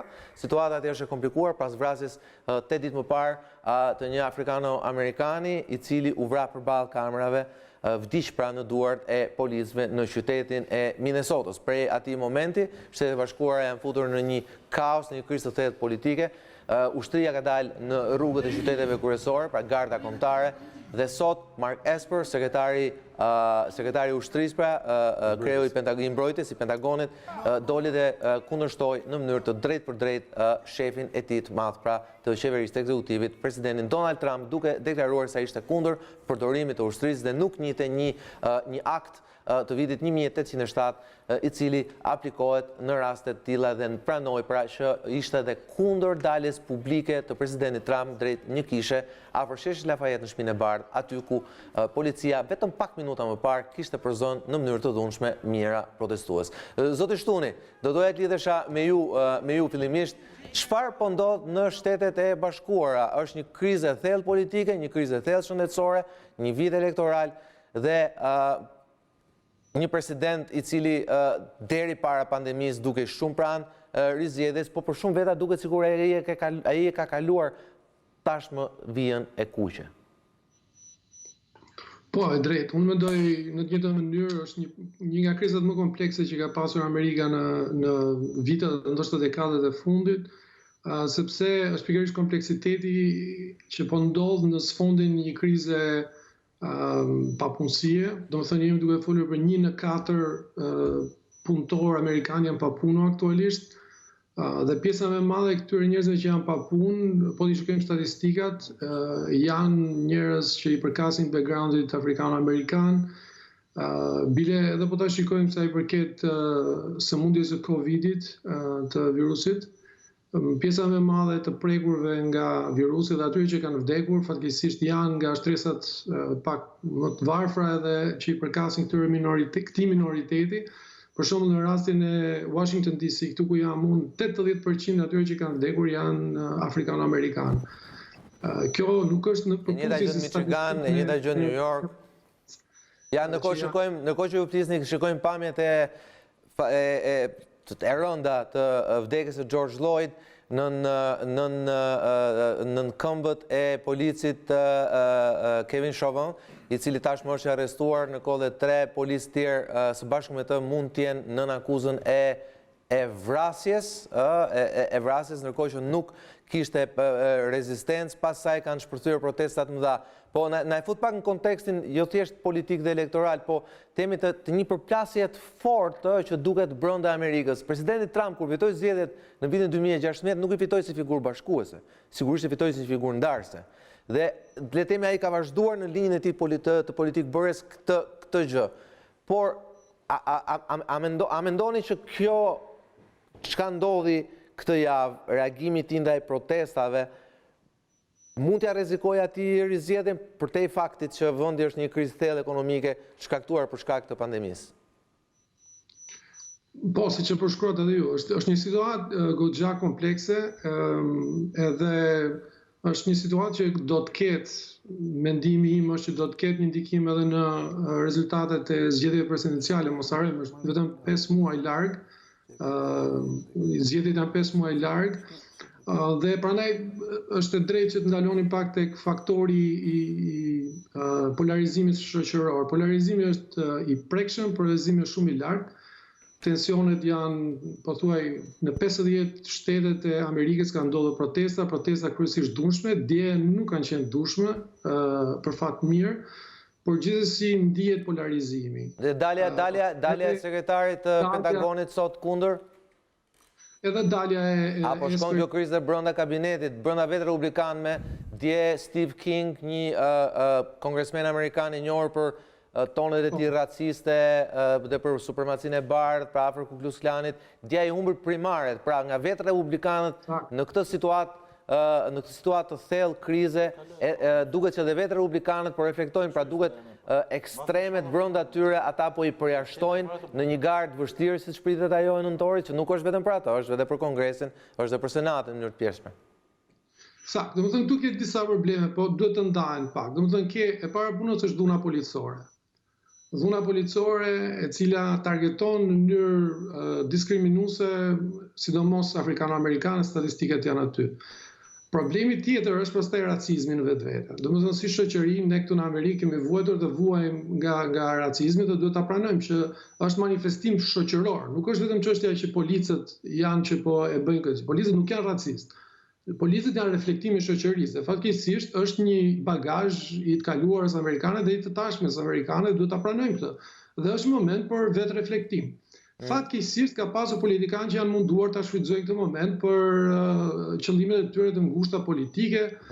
Ka pasur edhe politikanë të tjerë që shumë mirë që kanë dalë, edhe po flasin nga Obama, ka dalë edhe Bush i doli para 2 ditësh, ish presidenti Bush, me mesazhe të cilat ishin paqëtuese, domethënë duke thënë shikoni, nuk ka zgjedhja nuk duhet të jetë midis protestës dhe politikës, po duhet që të merrni pjesë në politikë dhe të mos përdorni dhunën dhe vandalizmin, sepse ato e deformojnë çështjen që neve duhet ta ngrejmë. Dhe këtu duhet dalje, domethënë, a do ketë ndikim? Unë mendoj që ka për të pasur ndikim gjithë kjo lloj krize, po në vetvete nuk duhet të bëjmë gabimin që ta mendojmë që kjo krizë ka të bëjë me një parti ose një tjetrën. Për mendimin tim, si njëri që jetoj në Shtetet e Bashkuara, ju them që problemi është shoqëror, sepse vrasja... Jo, gjithë problemi Adrian është që në nëntor, në të martën e parë të nëntorit, do shkojnë votojnë. Dhe këtu pastaj nuk ka çështje shoqërie, çështje të përgjithshme. Aty njerëzve duhet të zgjedhin midis Joe Biden dhe Donald Trump. Doja të thoja që domethënë problemi është më i thellë se sa thjesht një zgjedhje dhe që neve duhet që ti mendojmë këto gjëra pak më thellë. Po për të kaluar tek zgjedhja, zakonisht afrikano-amerikanët votojnë për Partinë Demokratike, që nuk është diçka e habitshme. Në zgjedhjet e 2016, 88% e elektoratit afrikano-amerikan votoi për Partinë Demokratike. Vetëm 8%, që ta kuptojmë diferencën, votoi për Partinë Republikane, kandidatin e Partisë Republikane. Pra votet e amerikanëve me origjinë nga Afrika janë vota të demokratëve. Ku mund të jetë ndryshimi? Ndryshimi është pikërisht tek dalja për të votuar, sepse në 2016-ën shumica e tyre nuk dolën, po. 8% më pak. Kurse tani ata mund dalin më shumë apo jo dhe të bëjnë diferencën. Tani mundet që të dalin, dhe sidomos nëse do dalin në disa shtete caktuara që janë swing votes, do të thonë që janë ato shtete që votojnë edhe për Partinë Demokratike edhe për Partinë Republikane, siç janë Wisconsin, Florida, edhe shtetet e tjera, Michigan për shkakun që e mori Donald Trump, ndërkohë që më përpara ka qenë e demokratëve. Okej, të falenderoj Adrian, ta kalojmë pak bisedën këtu studio. Fahri, se ti kishe edhe interes të flisnim për këtë temë. Ma sugjerove bile që të flisnim për këtë temë. Sigurisht që kjo ngjarje që ka ndodhur në Amerikë është e dënueshme e dhuna e atij policit, por për hir të vërtetës, për masa që mori demonstrata dhe këto protestat që morën atje, gati e kanë harruar atë ngjarjen e atij qytetarit afrikano, si quhet ai, dhe tani ka një dimension tjetër. Amerika është përpjekur dhe ka bërë maksimalen e shërimit të metastazave të kancerit racist, dhe çdo president ka bërë çka mundur në favor të qetësimit të metastazës raciste. Sigurisht ajo nuk mund të zhduket në zero, sepse është një betejë shekullore. Ama kur shikon këto pamje Fahri, se po i shikojmë me statistikat. Kanë bërë edhe të bardhëve ata, nuk është ndonjë. Edhe të bardhë ka bërë policia, bën policia amerikane. Dakor. Domethënë 2020-ën 8 minuta e 53 sekonda në xhurin e atij, dhe ai thoshte vetëm një gjë. Skena po aq të dhunshme të policisë ne i pam te teatri, e pam me atë çunin të liçeni, dhe këta i kanë futur në burg, ata deshin të futin edhe nonën e atij çunit. E lidhet direkt, okay. Jo, me që lidhet vetë tillë. Edhe tani edhe Obama, që ishte suksesi më i madh i shoqërisë amerikane, që doli një president me ngjyrë, nuk bëri ndonjë kthes të madhe dhe për më shumë nuk bëri asgjë ekonomikisht për origjinën e vetë, për njerëzit e origjinës së vetë. Dhe unë do të them që kjo ka kaluar në një plan tjetër, dhe duke parë shtypin amerikanë dhe analistë të ndryshme, më bëri shumë për shtypje karikatura e famshme që ato botuan, ku akuzonin edhe Sorosin si njeri të angazhuar, dhe unë e besoj plotësisht që radikalizimi këtyre protestave, më falë të mbaroj, radikalizimi këtyre protestave ka një frymëzim politik nga xhelozia e establishmenteve të fuqishme demokrate, të cilët pan të Trumpi një njeri të suksesit në ekonomi, sepse ai arriti shifra të punësimit që ishin të papara ndonjëherë në Amerikë, dhe rezultatet ekonomike ishin të jashtëzakonshme. Dhe kjo e rrezikon shumë perspektivën e establishmentit të Partisë Demokratike. Demokrate në këtë rast. Demokrate. Dhe unë mendoj që aty ka një radikalizim të së majtës.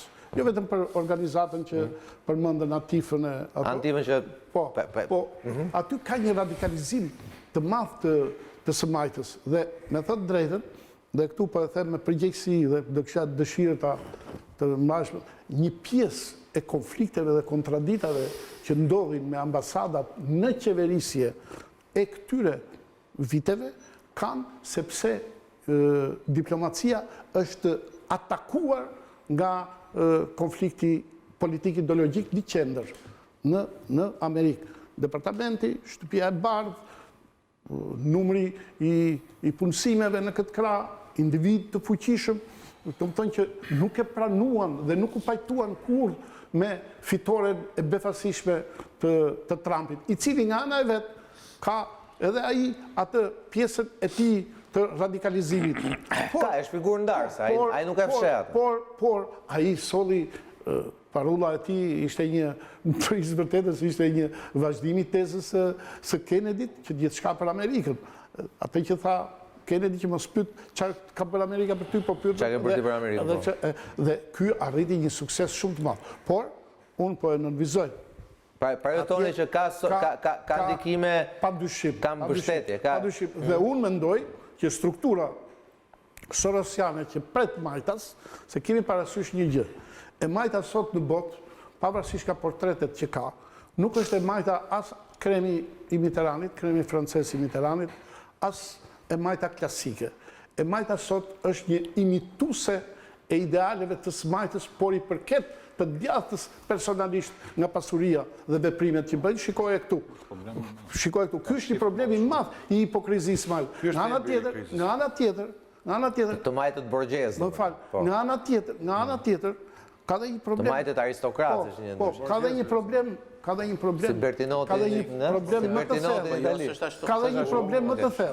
problem më të thellë që e Majta sot në botë nuk është më pronare proletariatit. Proletariati nuk funksionon më për të Majtët. E Majta sot është pronare e minoriteteve. Po, mirë se ka ndryshuar shoqëria. Dakor, po them, edhe shtresa mes. Po jo, kjo e minoriteteve është e rëndë, se ajo për shembull është protagoniste e gjithë këtyre vuajtjeve që kanë një pjesë njerëzish. Falenderoj fare. Se flasim pra, po t'jap fjalën nevojës, po Lubonja. Tani, me qenë se hapën Trumpin, duhet ta vendosin Trumpin se ku është politikisht. Dhe pse fitoi Trumpi, që edhe të dalin dhe këtu. Po, zoti Shtunin do doja që ta kisha në ekran, po. Tani, e Majta, ose më mirë them, Partia Demokratike, që është liberale, ka dy korrente brenda saj. Korrentin e Clintonit, establishmentin, dhe korrentin e Sandersit. Dhe diferenca midis të dyve është tek dy fjalë që janë fjalë kyçe në gjuhën angleze që përdoren. Njëra është recognition, tjetra është redistribution.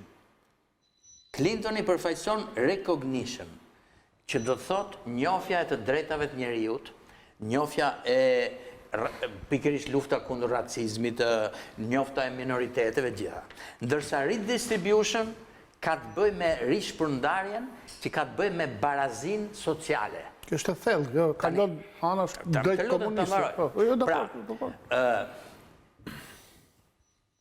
ideja, pra Clintoni përfaqësonte establishmentin e kësaj të Majte që e ka harruar atë proletariatin, si thua ti, dhe redistribution, por merret me të drejtat e njeriut që janë dhe ato të rëndësishme për mendimin tim dhe racizmi gjitha ato drejtat e femrave. Tani, dhe globalizmin. Dhe globalist. Tani, ndërkohë që Sandersi është për redistribution, pra për më shumë drejta sociale, Trumpi është një mixtër. Do më thënë, ai është sovranist, po liberist. Pra, kur tha America First, ai ishte kundër establishmentit, dhe kundër establishmentit republikan bile, sepse ai doli jashtë, dhe i bëri një premtim dhe klasës punëtore, por në thelbin e vet, ai përsëri ka programin ekonomik, nuk e ka redistribution, e ka liberist, por anti-globalist. Tani, prandaj, Trumpi është një fenomen që në një farë mënyrë bashkohet një pjesë elektoratit të Sandersit, ja dha Trumpit sepse s'donte t'ia jepte establishmentit amerikan që përfaqësonte Clintoni e gjitha këto. Por, mos harrojmë se Trumpi përveç kësaj është një demagog, është njeri që nuk diskutohet që... Demagog është Obama, se Trumpi është konkret, me shifra, është biznesmen, a i thot, do rritet kaq, do marrësh kaq, mendoj unë. Obama është tipiku i demagogë. Farid, si pas psikonalistëve amerikanë, është narcisist malinj pak si Edi Rama. ka të njëjtën karakteristike. Njeri që nuk pranon kritikën se nuk e njeh dot kritikën. Më dëgjoj me vëmendje, më fal. Ti mos ja kërko këto. Nuk do të jemi tani për Trumpin, Fahri. Se ky është piktor, ky është narcist, dakor? O Fahri, është njeri që nuk i ke parë si trajton gazetarët? Është njeri që nuk pranon dot sensin Se mos vetëm. Ata që gënjejnë. Po çfarë do të thënë cilët gazetarë më Fahri, pse i nda gazetarët? Më la ta mbaroj më. Ata që gënjejnë, që nxjerrin sondazhe. Dhe prit, se kam edhe i problem me Partinë Demokratike këtu. Prit, se kam i problem me Partinë E Fahriut, apo Demokratën? Tani, sepse këta, boll që është i djathtë, edhe thonë jemi me Trumpin. Minut, sepse është i djathtë. Zotri, Trumpi nuk është në linjë politike me partitë popullore evropiane si Merkeli, që ke në Gjermani, për kundrazi, ai është sovranist dhe ai është më afër Lega Nord në Itali, që s'është partia e Berlusconit përsëri, prandaj Partia Demokratike, e cila është parti liberale dhe ka përfaqësuar dhe globalizmin, nuk ka lidhje me Trumpin, por ju e merrni si djathtë, kupton? Trumpi domethënë është një fenomen tjetër në Amerikë dhe partia juaj Ti po na run nga një keq kuptim që nuk e keni. Jo, problemi është ky që nëse ju bëni parti sovraniste dhe dini po çdo president është sovranist, Fatos. Jo. Çdo president është sovraniste, do të thënë jo globaliste. Ore, në parti është hiç ai, po presidenti do jetë sovranist, Fatos, ta konfirmojmë që është drejt, është analizë saktë. Partitë sovraniste në Europë. Ore, tjetër parti. O Fahri, të lutem. Partitë sovraniste në Europë, sot dhe presidenti Trump njihet si sovranist liberal, janë me Nuk është sovraniste e Merkeli? Po let maroj mërë zotrit, a ka mundësi mos më ndërryshish? Të lutem. Nuk lesë, është me Trumpin e. Unë po flasë për publikun, në qofë se do më përmbysh në çdo fjalë, të lutem shumë, më të respekto fjalën. Në qofë se ti fjalën e ke tamam, ajo nuk përmbysh, e ti vazhdo. Po lëra ta nuk e vendos ti më Fahri, ti Fahri mund ta kundërshtosh, po nuk mund ta vendosësh ti ta ndërpresësh ose. Po jo më dakord, po bëjmë debat, Po jo debat, çdo fjalë. Të lutem shumë. Po pse kur flet ti s'do debat? Duam. Jo më s'do se the pse më rrymë fare. Debat. Po lëra më ta mbaroj fjalën zotri tani se. Këta më zotri, domethënë, problemi është ky se s'keni as qartësi ideologjike në parti. Të lutem të mbaroj. Domethënë, në qoftë se je me Merkelin, nuk mund të jesh me Trumpin. Dhe me Merkelin dhe me Trumpin nuk shkon.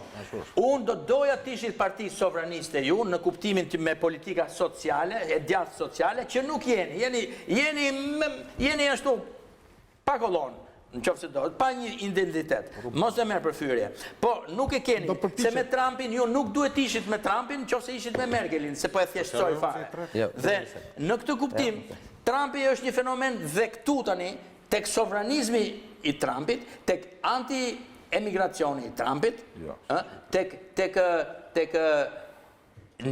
tek mbështetja që ka shumë tek të bardhët në Amerikë, se dihet që ka mbështetje tek të bardhët në Amerikë, Trumpi në një farë mënyre është nxitës indirekt i kësaj revolte, se me qëndrimet që kanë bajt. Pse? Sepse bën dhe kalkulimin elektoral. Ai nuk merr dot votat e të zinjve, nuk merr dot votat. Ku do marrë? Do marrë votat e të bardhëve, që janë, si më thënë, edhe racist, një pjesë e mirë, sepse ai racizmi nuk është duk. Po komenti që mund të bësh është këtu, në fund fare, unë nuk du të mos zgjas të muhabet.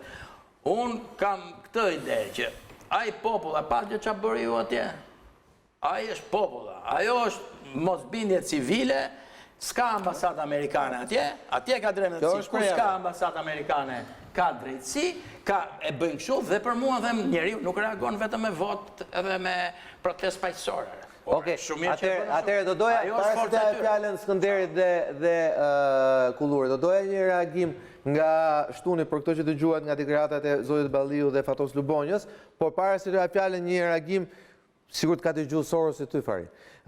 George Soros, rrjeti i Open Society Foundation, pra i fondacionit të shoqërisë së hapur, ka reaguar. Pse ka reaguar? Jo se ka dëgjuar thjesht ato që ka thënë zoti Balliu, po sepse ato që thotë zoti Balliu në fakt po thuhen prej disa ditësh, po stimulohen te nga vetë zoti Trump me xhirimet që ai ka transmetuar në Twitterin e tij.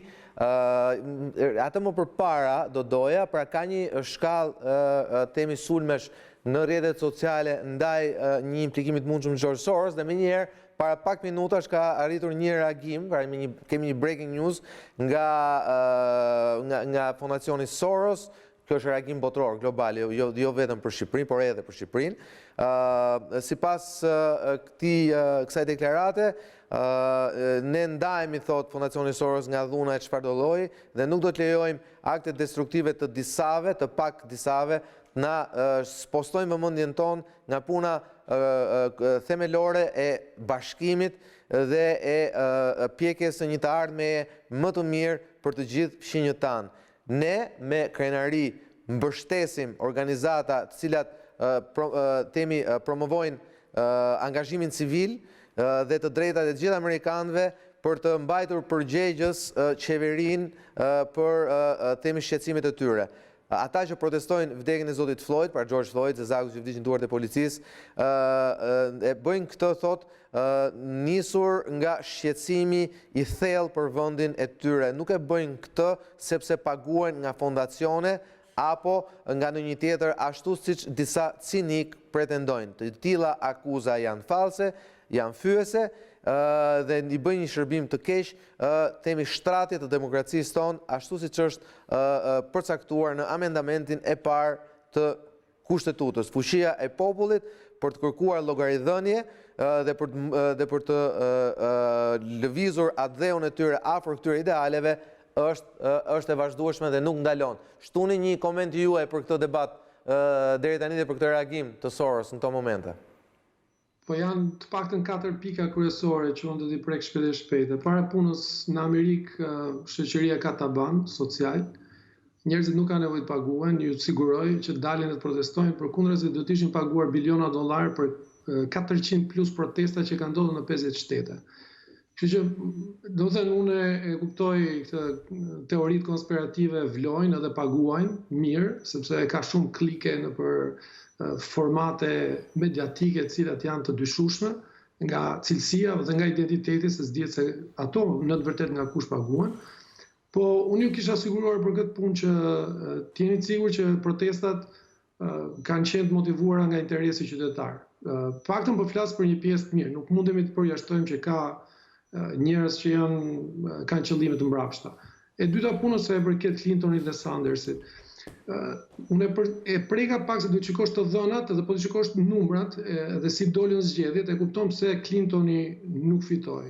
Dhe kjo është, mbaj mend kemi bërë kemi qenë në Washington bashkë në program, po. Në Amerikë bashkë, kur kemi qenë me rastin e zgjedhjeve tek zëri i Amerikës.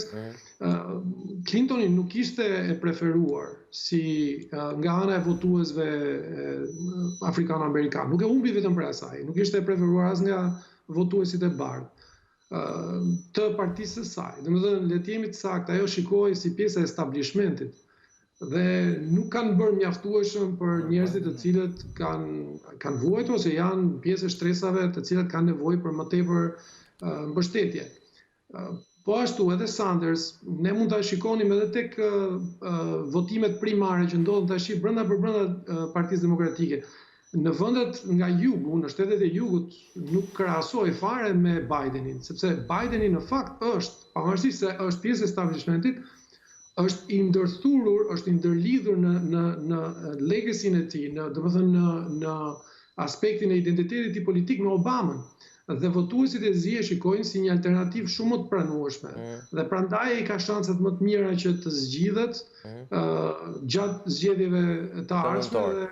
Ai ka thënë edhe që do të marrë një zëvendës presidente femër. Tani ka ndodhur, ka dalë fjala që mund të jetë Kamala Harris. Kamala Harris, pra senatorja e Los Angeles, e cila është edhe zezake, është edhe femër, por mos harrojmë që ka qenë dhe krye prokurore e Los Angeles, apo jo? Sakt. Domethënë, këto të 3 elemente plus që është dhe vajzë emigrantësh, domethënë që mos ta, sepse nuk është vetëm puna e votës amerikano-afrikane, është edhe puna e votës emigrantëve, domethënë që kanë ardhur. Se shaj fare se do të bëhet zëvendës presidente, ç'do bësh pastaj.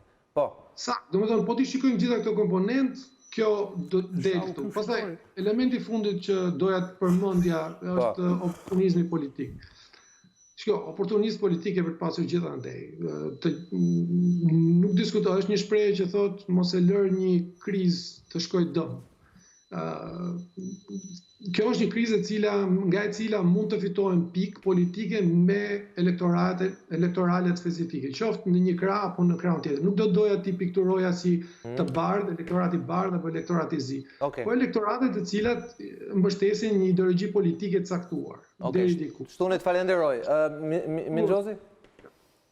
Sot që ne flasim, si pas CNN që po ndigja që parë, në 40 qytetet Amerikës, ushtria amerikane ka më shumë trupa, garda kombëtare dhe policia, ka më shumë prezencë se sa të gjitha trupat amerikane në të gjitha misionet teatrët e mëdha të luftës në botë, nga Afganistani deri në Siri.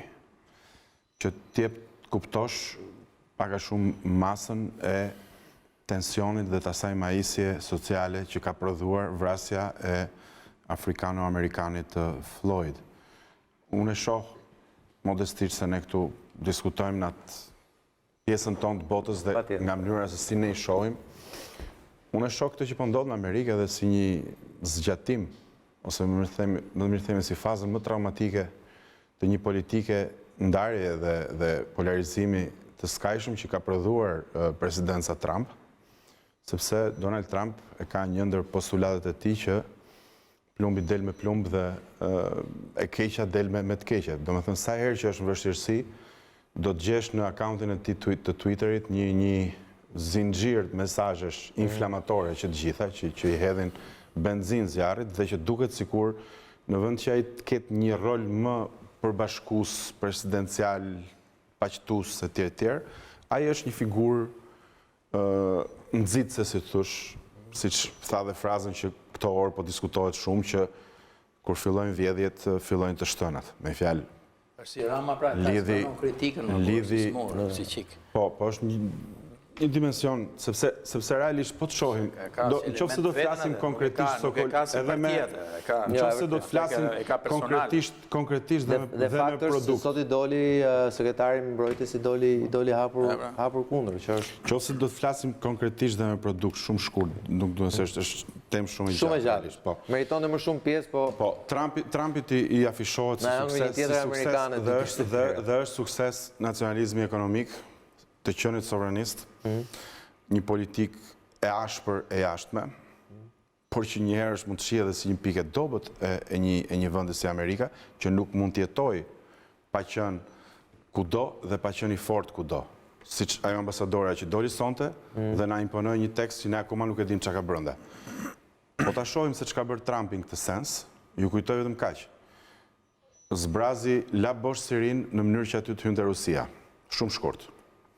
Spostoi ambasadën amerikane aty ku të gjithë presidentët kishin në Izrael, aty ku të gjithë presidentët kishin premtuar, po asnjë se kishte bërë, duke defaktorizuar Amerikën në gjitha bisedimet e ardhshme mes arabëve dhe izraelitëve. Vurin në pikpyetje shumë të mëdha aleancën me Europën perëndimore, ashtu siç ajo ekzistonte dhe ekziston që nga lufta e dytë botërore. Defaktorizoi rrezik shumë dhe po defaktorizon NATO-n duke e kthyer në një marrëdhënie merr dhe jep dhe jo një marrëdhënie leadershipi. Pra, më jep parat që t'jap armë ose nuk t'jap asgjë. I thot koreanëve, ju kam ofruar siguri, më jepni legët se jeni shtet i pasur ose do t'ju heq trupat dhe ju do t'jeni përballë Kim Jong-unit, që është po ta shohësh me atë që kanë bërë presidentët paraardhës, është një marrëzi. Ai edhe e takoi Kim Jong-unit. Patjetër. Jo, s'është asgjë e keqe ta takosh, po që ta kthesh në një marrëdhënie tregtare, një marrëdhënie e cila është gjeostrategjike, gjeopolitike, çdo gjë me gjeo dhe me politikë brenda. Po e tha Fario, pra ai është biznesmen, ai ka sensin e biznesit. Dakor, pra jetën me intuitën e biznesmenit. Pikpyetja që bëjnë sot amerikanët dhe që është një temë shumë e madhe debati atje, është nëse do duhet të jetë kështu roli dhe pozita Amerikës në botë, e vuri në pikpyetje pozicionin Amerikan në të gjitha marrëveshjet qendrore ku Amerika është palë dhe organizmat më të mëdha. E nxori zyrtarisht nga organizata botërore e shëndetësisë. Nga organizata, e nxori nga traktati klimës i Parisit. Pra, ka ndërmarrë një sër hapash që një përkrahas i tij i shef si një rikthim i Amerikës në burimet e veta dhe si thua në territorin e vet duke ngulur fort këmbët për të qenë një nacionalist ekonomik, për të thënë për shembull që po vjen një karvan me refugjat nga Honduras kur atje s'kishte asgjë dhe kur realisht hyrjet në territorin amerikan ishin më të ultat e 5 viteve të fundit dhe krijonte një fabul emigrantësh. Pra, është një president inflamator i cili unë nuk e di se sa do të kaloj në nëntor, i kishte shumë të mëdha shanset me sa komentohej para pandemisë. Para pandemisë, 3,75 praktikisht gjithë amerikanët ishin punë. Sot që pa shifrën e fundit Sokol ishin 40,5 milion të papunë. Dhe është shifrë më e keqe që nga 11 shtator. Dhe që do të duhet parë se çfarë impakti do të ketë zgjedhja nëntore. Ta japim pari për një sekond. Çfarë implikimesh ka gjithë këtë situatë tek ne Kulluri? Ku tek ne këtu? Besoj që implikimet në politikën amerikane janë gjithë botën. Unë shpresoj që të kemi mandat të dytë të presidentit Trump për disa arsye. E para punës mendoj që globalizmi e ka mbyllur epokën e vet, më shumë po i bën dëm hemisferës perëndimore se sa po e ndihmon. Duhet kuptojmë një gjë që tani mas 30 vjetësh i vetmi faktor politik dhe ekonomik që është fuqizuar në botë është Kina dhe nuk janë Shtetet Bashkuara të Amerikës.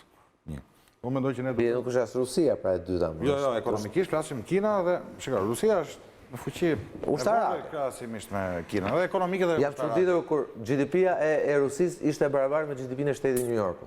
Po edhe me të anglisë, buxheti i ushtrisë, po themi, i Rusisë me të anglisë është barazë, diku te 50 ca miliardë. Tervim, përçarja që Trump mbolli në perëndim, bën që të avancoj Kina. Dakor. Të mund ta trajtojmë si doni ju tash. Si doni ju. Ne mund të themi që, domethënë, Kina u fuqizua të 3 vjet apo ky po e ndalon me marrëveshje për eksportet? Ta themi edhe këtë apo dua vetëm të them që nuk është kaq e thjeshtë sa e thua ti. Nuk është kaq e thjeshtë sa e thua ti. Po të citoj, do ta them nacionalizmi ekonomik i këtij, ose s'është vetëm Trumpit është teza themelore. Nuk është art çdo gjë që shkëlqen. Dakor, nuk është terme që nuk është liberal. Unë po them që ka shumë pamje. Po pra nuk thash, ka shumë pamje. Kulluri dakord ekonomi kombëtare, me aty janë dakord që me globalizmi, po dhe liberizmi janë ka të shtuar. Dhe globalizmi dhe liberizmi. Dhe Trumpi mbetet liberist, po sovranist. Ky është problemi i Trumpit për mua, si i majt që jam. Po, mbaroj Kulluri, po. Falë. Gjë, ndihmon se ishte i saktë shumë analizë çfarë. Edhe të mbështeta biles. Ajo që po them unë është kjo. Teza themelore është teza ekonomike. Make America Great Again, sepse praktikisht në 30 vjet të fundit dhe me kontributet e të Bushit, ta themi atë që është juniorit, edhe të Clintonit dhe të Obamës, trendi ka qenë liberalizmi globalist. Ose globalizmi liberal, jo libertarianizmi i brendshëm, se ka 4 shkolla sot në Amerikë mos hyjmë. Mos hyjmë asaj. Ashtu, tani, ky këtu ka rritë sukses, sepse ka rritur që tulli papunësi një, e dyta. I vëmë tulli papunësi, po të rritën rrogat. Çështja e Covidit nuk është çështja e Trumpit. Domethënë, nëse tani duhet ta ndajmë mendin, jo, nuk është çështja e Trumpit, nuk ka përgjegjësi administrata Trump për të që po ndodh. Se shu i bëti qeveritë e gjithë botës. Nuk ka sens kjo. Çështja e virusit do hetohet, do shikohet dal nga dal. Ajo që po dua të them unë është, dhe ky është interesi i Shqipërisë. Do pse disa herë kam postuar, kam qenë i ashpër për qendrime kritike ndaj administratës sotshme. Unë mendoj kështu që në interesin e Shqipërisë për një vend demokratik, për një vend që shkon përpara, jo shkon mbrapa aty ku ishim, e vetmja zgjidhje është qenia e Shtetet Bashkuara të Amerikës lideri botror politik me gjithë pasojat e veta ushtarake dhe ekonomike. Nëse ne do të jetojmë në globalizëm dhe kthehet prapë establishmentin në pushtet, po natyrisht lidhet se janë 1/3 GDP-ja me njëra tjetrën dhe shpenzime ushtarake. Mbaroj Kullurit, lutem, se duhet. Qoftë se ne do të shohim nga Kina dhe nga Rusia, ne do të jemi i kombi i dështuar. Këtë ta dinë mirë gjithë ta që janë në studio, miqtë e mi, edhe shumë të tjerë. Askush po shef as nga Kina as nga Rusia, jo nga Europa, më burrë. Jo më jo dy jemi pjesë e Europës, më jo më këtu është debat i madh, po është debat tjetër. Ta marri Kulluri një herë tjetër Sokole flasim me Evropën apo me Shqipërinë. Kemi ke Shqipëria dhe Amerika? E bëjmë debat, e bëjmë javës tjetër. Jemi vit elektoral, e kemi ke Shqipëria dhe Amerika? Në asnjë lloj versioni nuk në raportin e interesit ngushtë shqiptarëve me Amerikën. Kur kemi këtë panel të propozuar për garë, në asnjë lloj pozite normale, nuk mund të fitoj një person si Donald Trump që nuk e di fare ku bie Shqipëria në raport me kandidatin tjetër. Qofse e shohim si shqiptar. Më pro shqiptar që ekziston sot në Washington, quhet Joe Biden. Po pse kush e ka çuar? Po jam dakord, po jam dakord. Unë mendoj që administrata Trump është më afër fuqishit sot, është më afër Serbisë, edhe për arsye të tjera. Do të provojmë dhe këtë, do shohim. Të lutem. Po çdo kur president do të aksionte çdo president që do ishte në shtëpinë e parë. Po ti pse ka qenë Trumpi? Po ti pse në Shqipëri? Unë po shoh. Qendra presidenciale ka dy figura. Njëra prej tyre është më pro-shqiptare. Nuk e dim të. Ai ka rekorde. Joe Biden ka rekorde. Po, Balliu, po. Presidenti Trump i jep $2.500 çdo të papuni që ka dalë në Komitë. Prandaj këto dhe ai është një president revolucionar që shkundi korrupsionin e Evropës dhe të organizatave ndërkombëtare. Dhe ti duhet ta dish që ke në Bashkimin Evropian, në Mogherinin, ke pasur një korrupsion të papar deri te një hajdute ordinere që erdhi këtu Vllautini. Dhe ai i goditi të gjitha këto nyjet. Po ku i goditi? I goditi. Mirë, dakor. Unë them i goditi. Goditi edhe sot. Goditi në ngrata. Tani, a ka mundësi ta vazhdoj këtë ide? Dolim ke lista më Vetëm mbaroj shpejt se do të mbyllim programin. Ti jap vetëm fjalën për fundit shtunë. Gjithë kjo është një kurth. Gjithë kjo ngritje e protestave, të cilat as nuk bëhet fjalë që do sheshohen, do hyjnë në ullin që duhet dhe Trumpi do të jetë një kandidat për disa muaj shumë herë më i fortë. Por është po sot e pranon që është më i dobët se më parë. Është i sulmuar egër, është një kurth i xhelozisë të sjelljes të një fizionomie të re të drejtimit të Amerikës. Amerika ka qenë, është dhe do të jetë fizionomia që thot futë kështu pastru senësh ai le të thotë çfarë të doj dhe është njeriu më i drejtë për drejt. Merrni solucion. Është njeriu më i drejtë për drejt, më i saktë. Ai ka futur një reagim të ri për mediat e paguara që prodhonin sondazhe kundër këtij dhe i besonin darkë. Ke Fox News. Trumpi është një president që themeloi një sjellje të re politike në Amerikë me dashuri për vendin e vet. Kupton, dhe në radhë të parë një politikan po deshi vendin e vet, le të bëj çfarë të doj.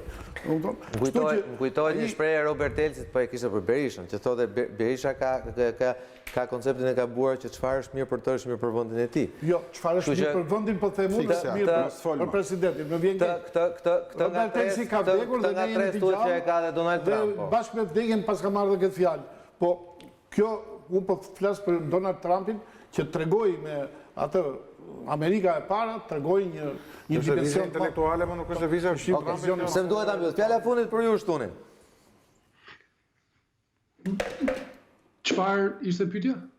Jo, tha nuk është pyetje, është fjalë. Po do doja këto temi situata në Amerikë, çfarë implikimi mund të kenë këtu tek ne në rajon? Pasi ne e dim që administrata e zotit Trump është shumë e përfshirë në çështjen e një marrëveshje finale midis Kosovës dhe Serbisë. Diplomatë amerikanë pam jo më larg se sonte, një orë më parë, që janë vendimtar në vendime të rëndësishme, në zhvillime të rëndësishme politike në vend. Pra një Amerikë që ka hallet e veta, ka kohë të merret edhe me hallet tona?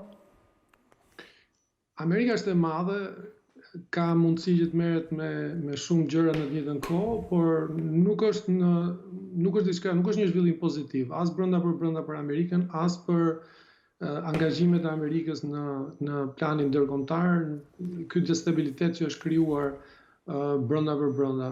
Por Shqipëria dhe shqiptarët nuk është se kanë shumë miq në nivelin ndërkombëtar. Është fatkeqësi që ta themi, po është realitet.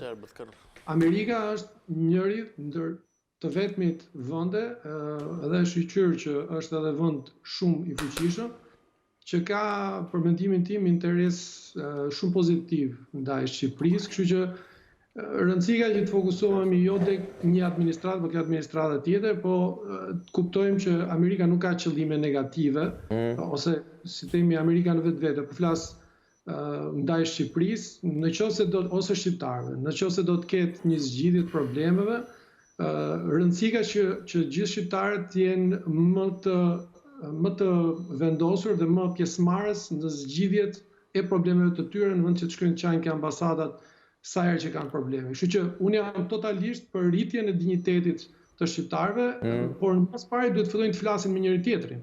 Se nëse nuk ulen rreth një tavoline që t'i zgjidhin problemet, edhe nëse gjithmonë i drejtojnë gishtin njëri tjetrit dhe jo dorën, atëherë nuk ka për të pasur asnjë lloj ambasade që të duket si miqësore. Adrian Shtunit, faleminderit shumë, live nga Washingtoni. Falenderoj Fahri Balliun, falenderoj Fatos Lubonjën, Edvin Kullurin dhe Skënder Minxhozin. RealStory kthehet sërish nesër në orën 21. Deri atëherë nga Sokol Balla, natë mirë.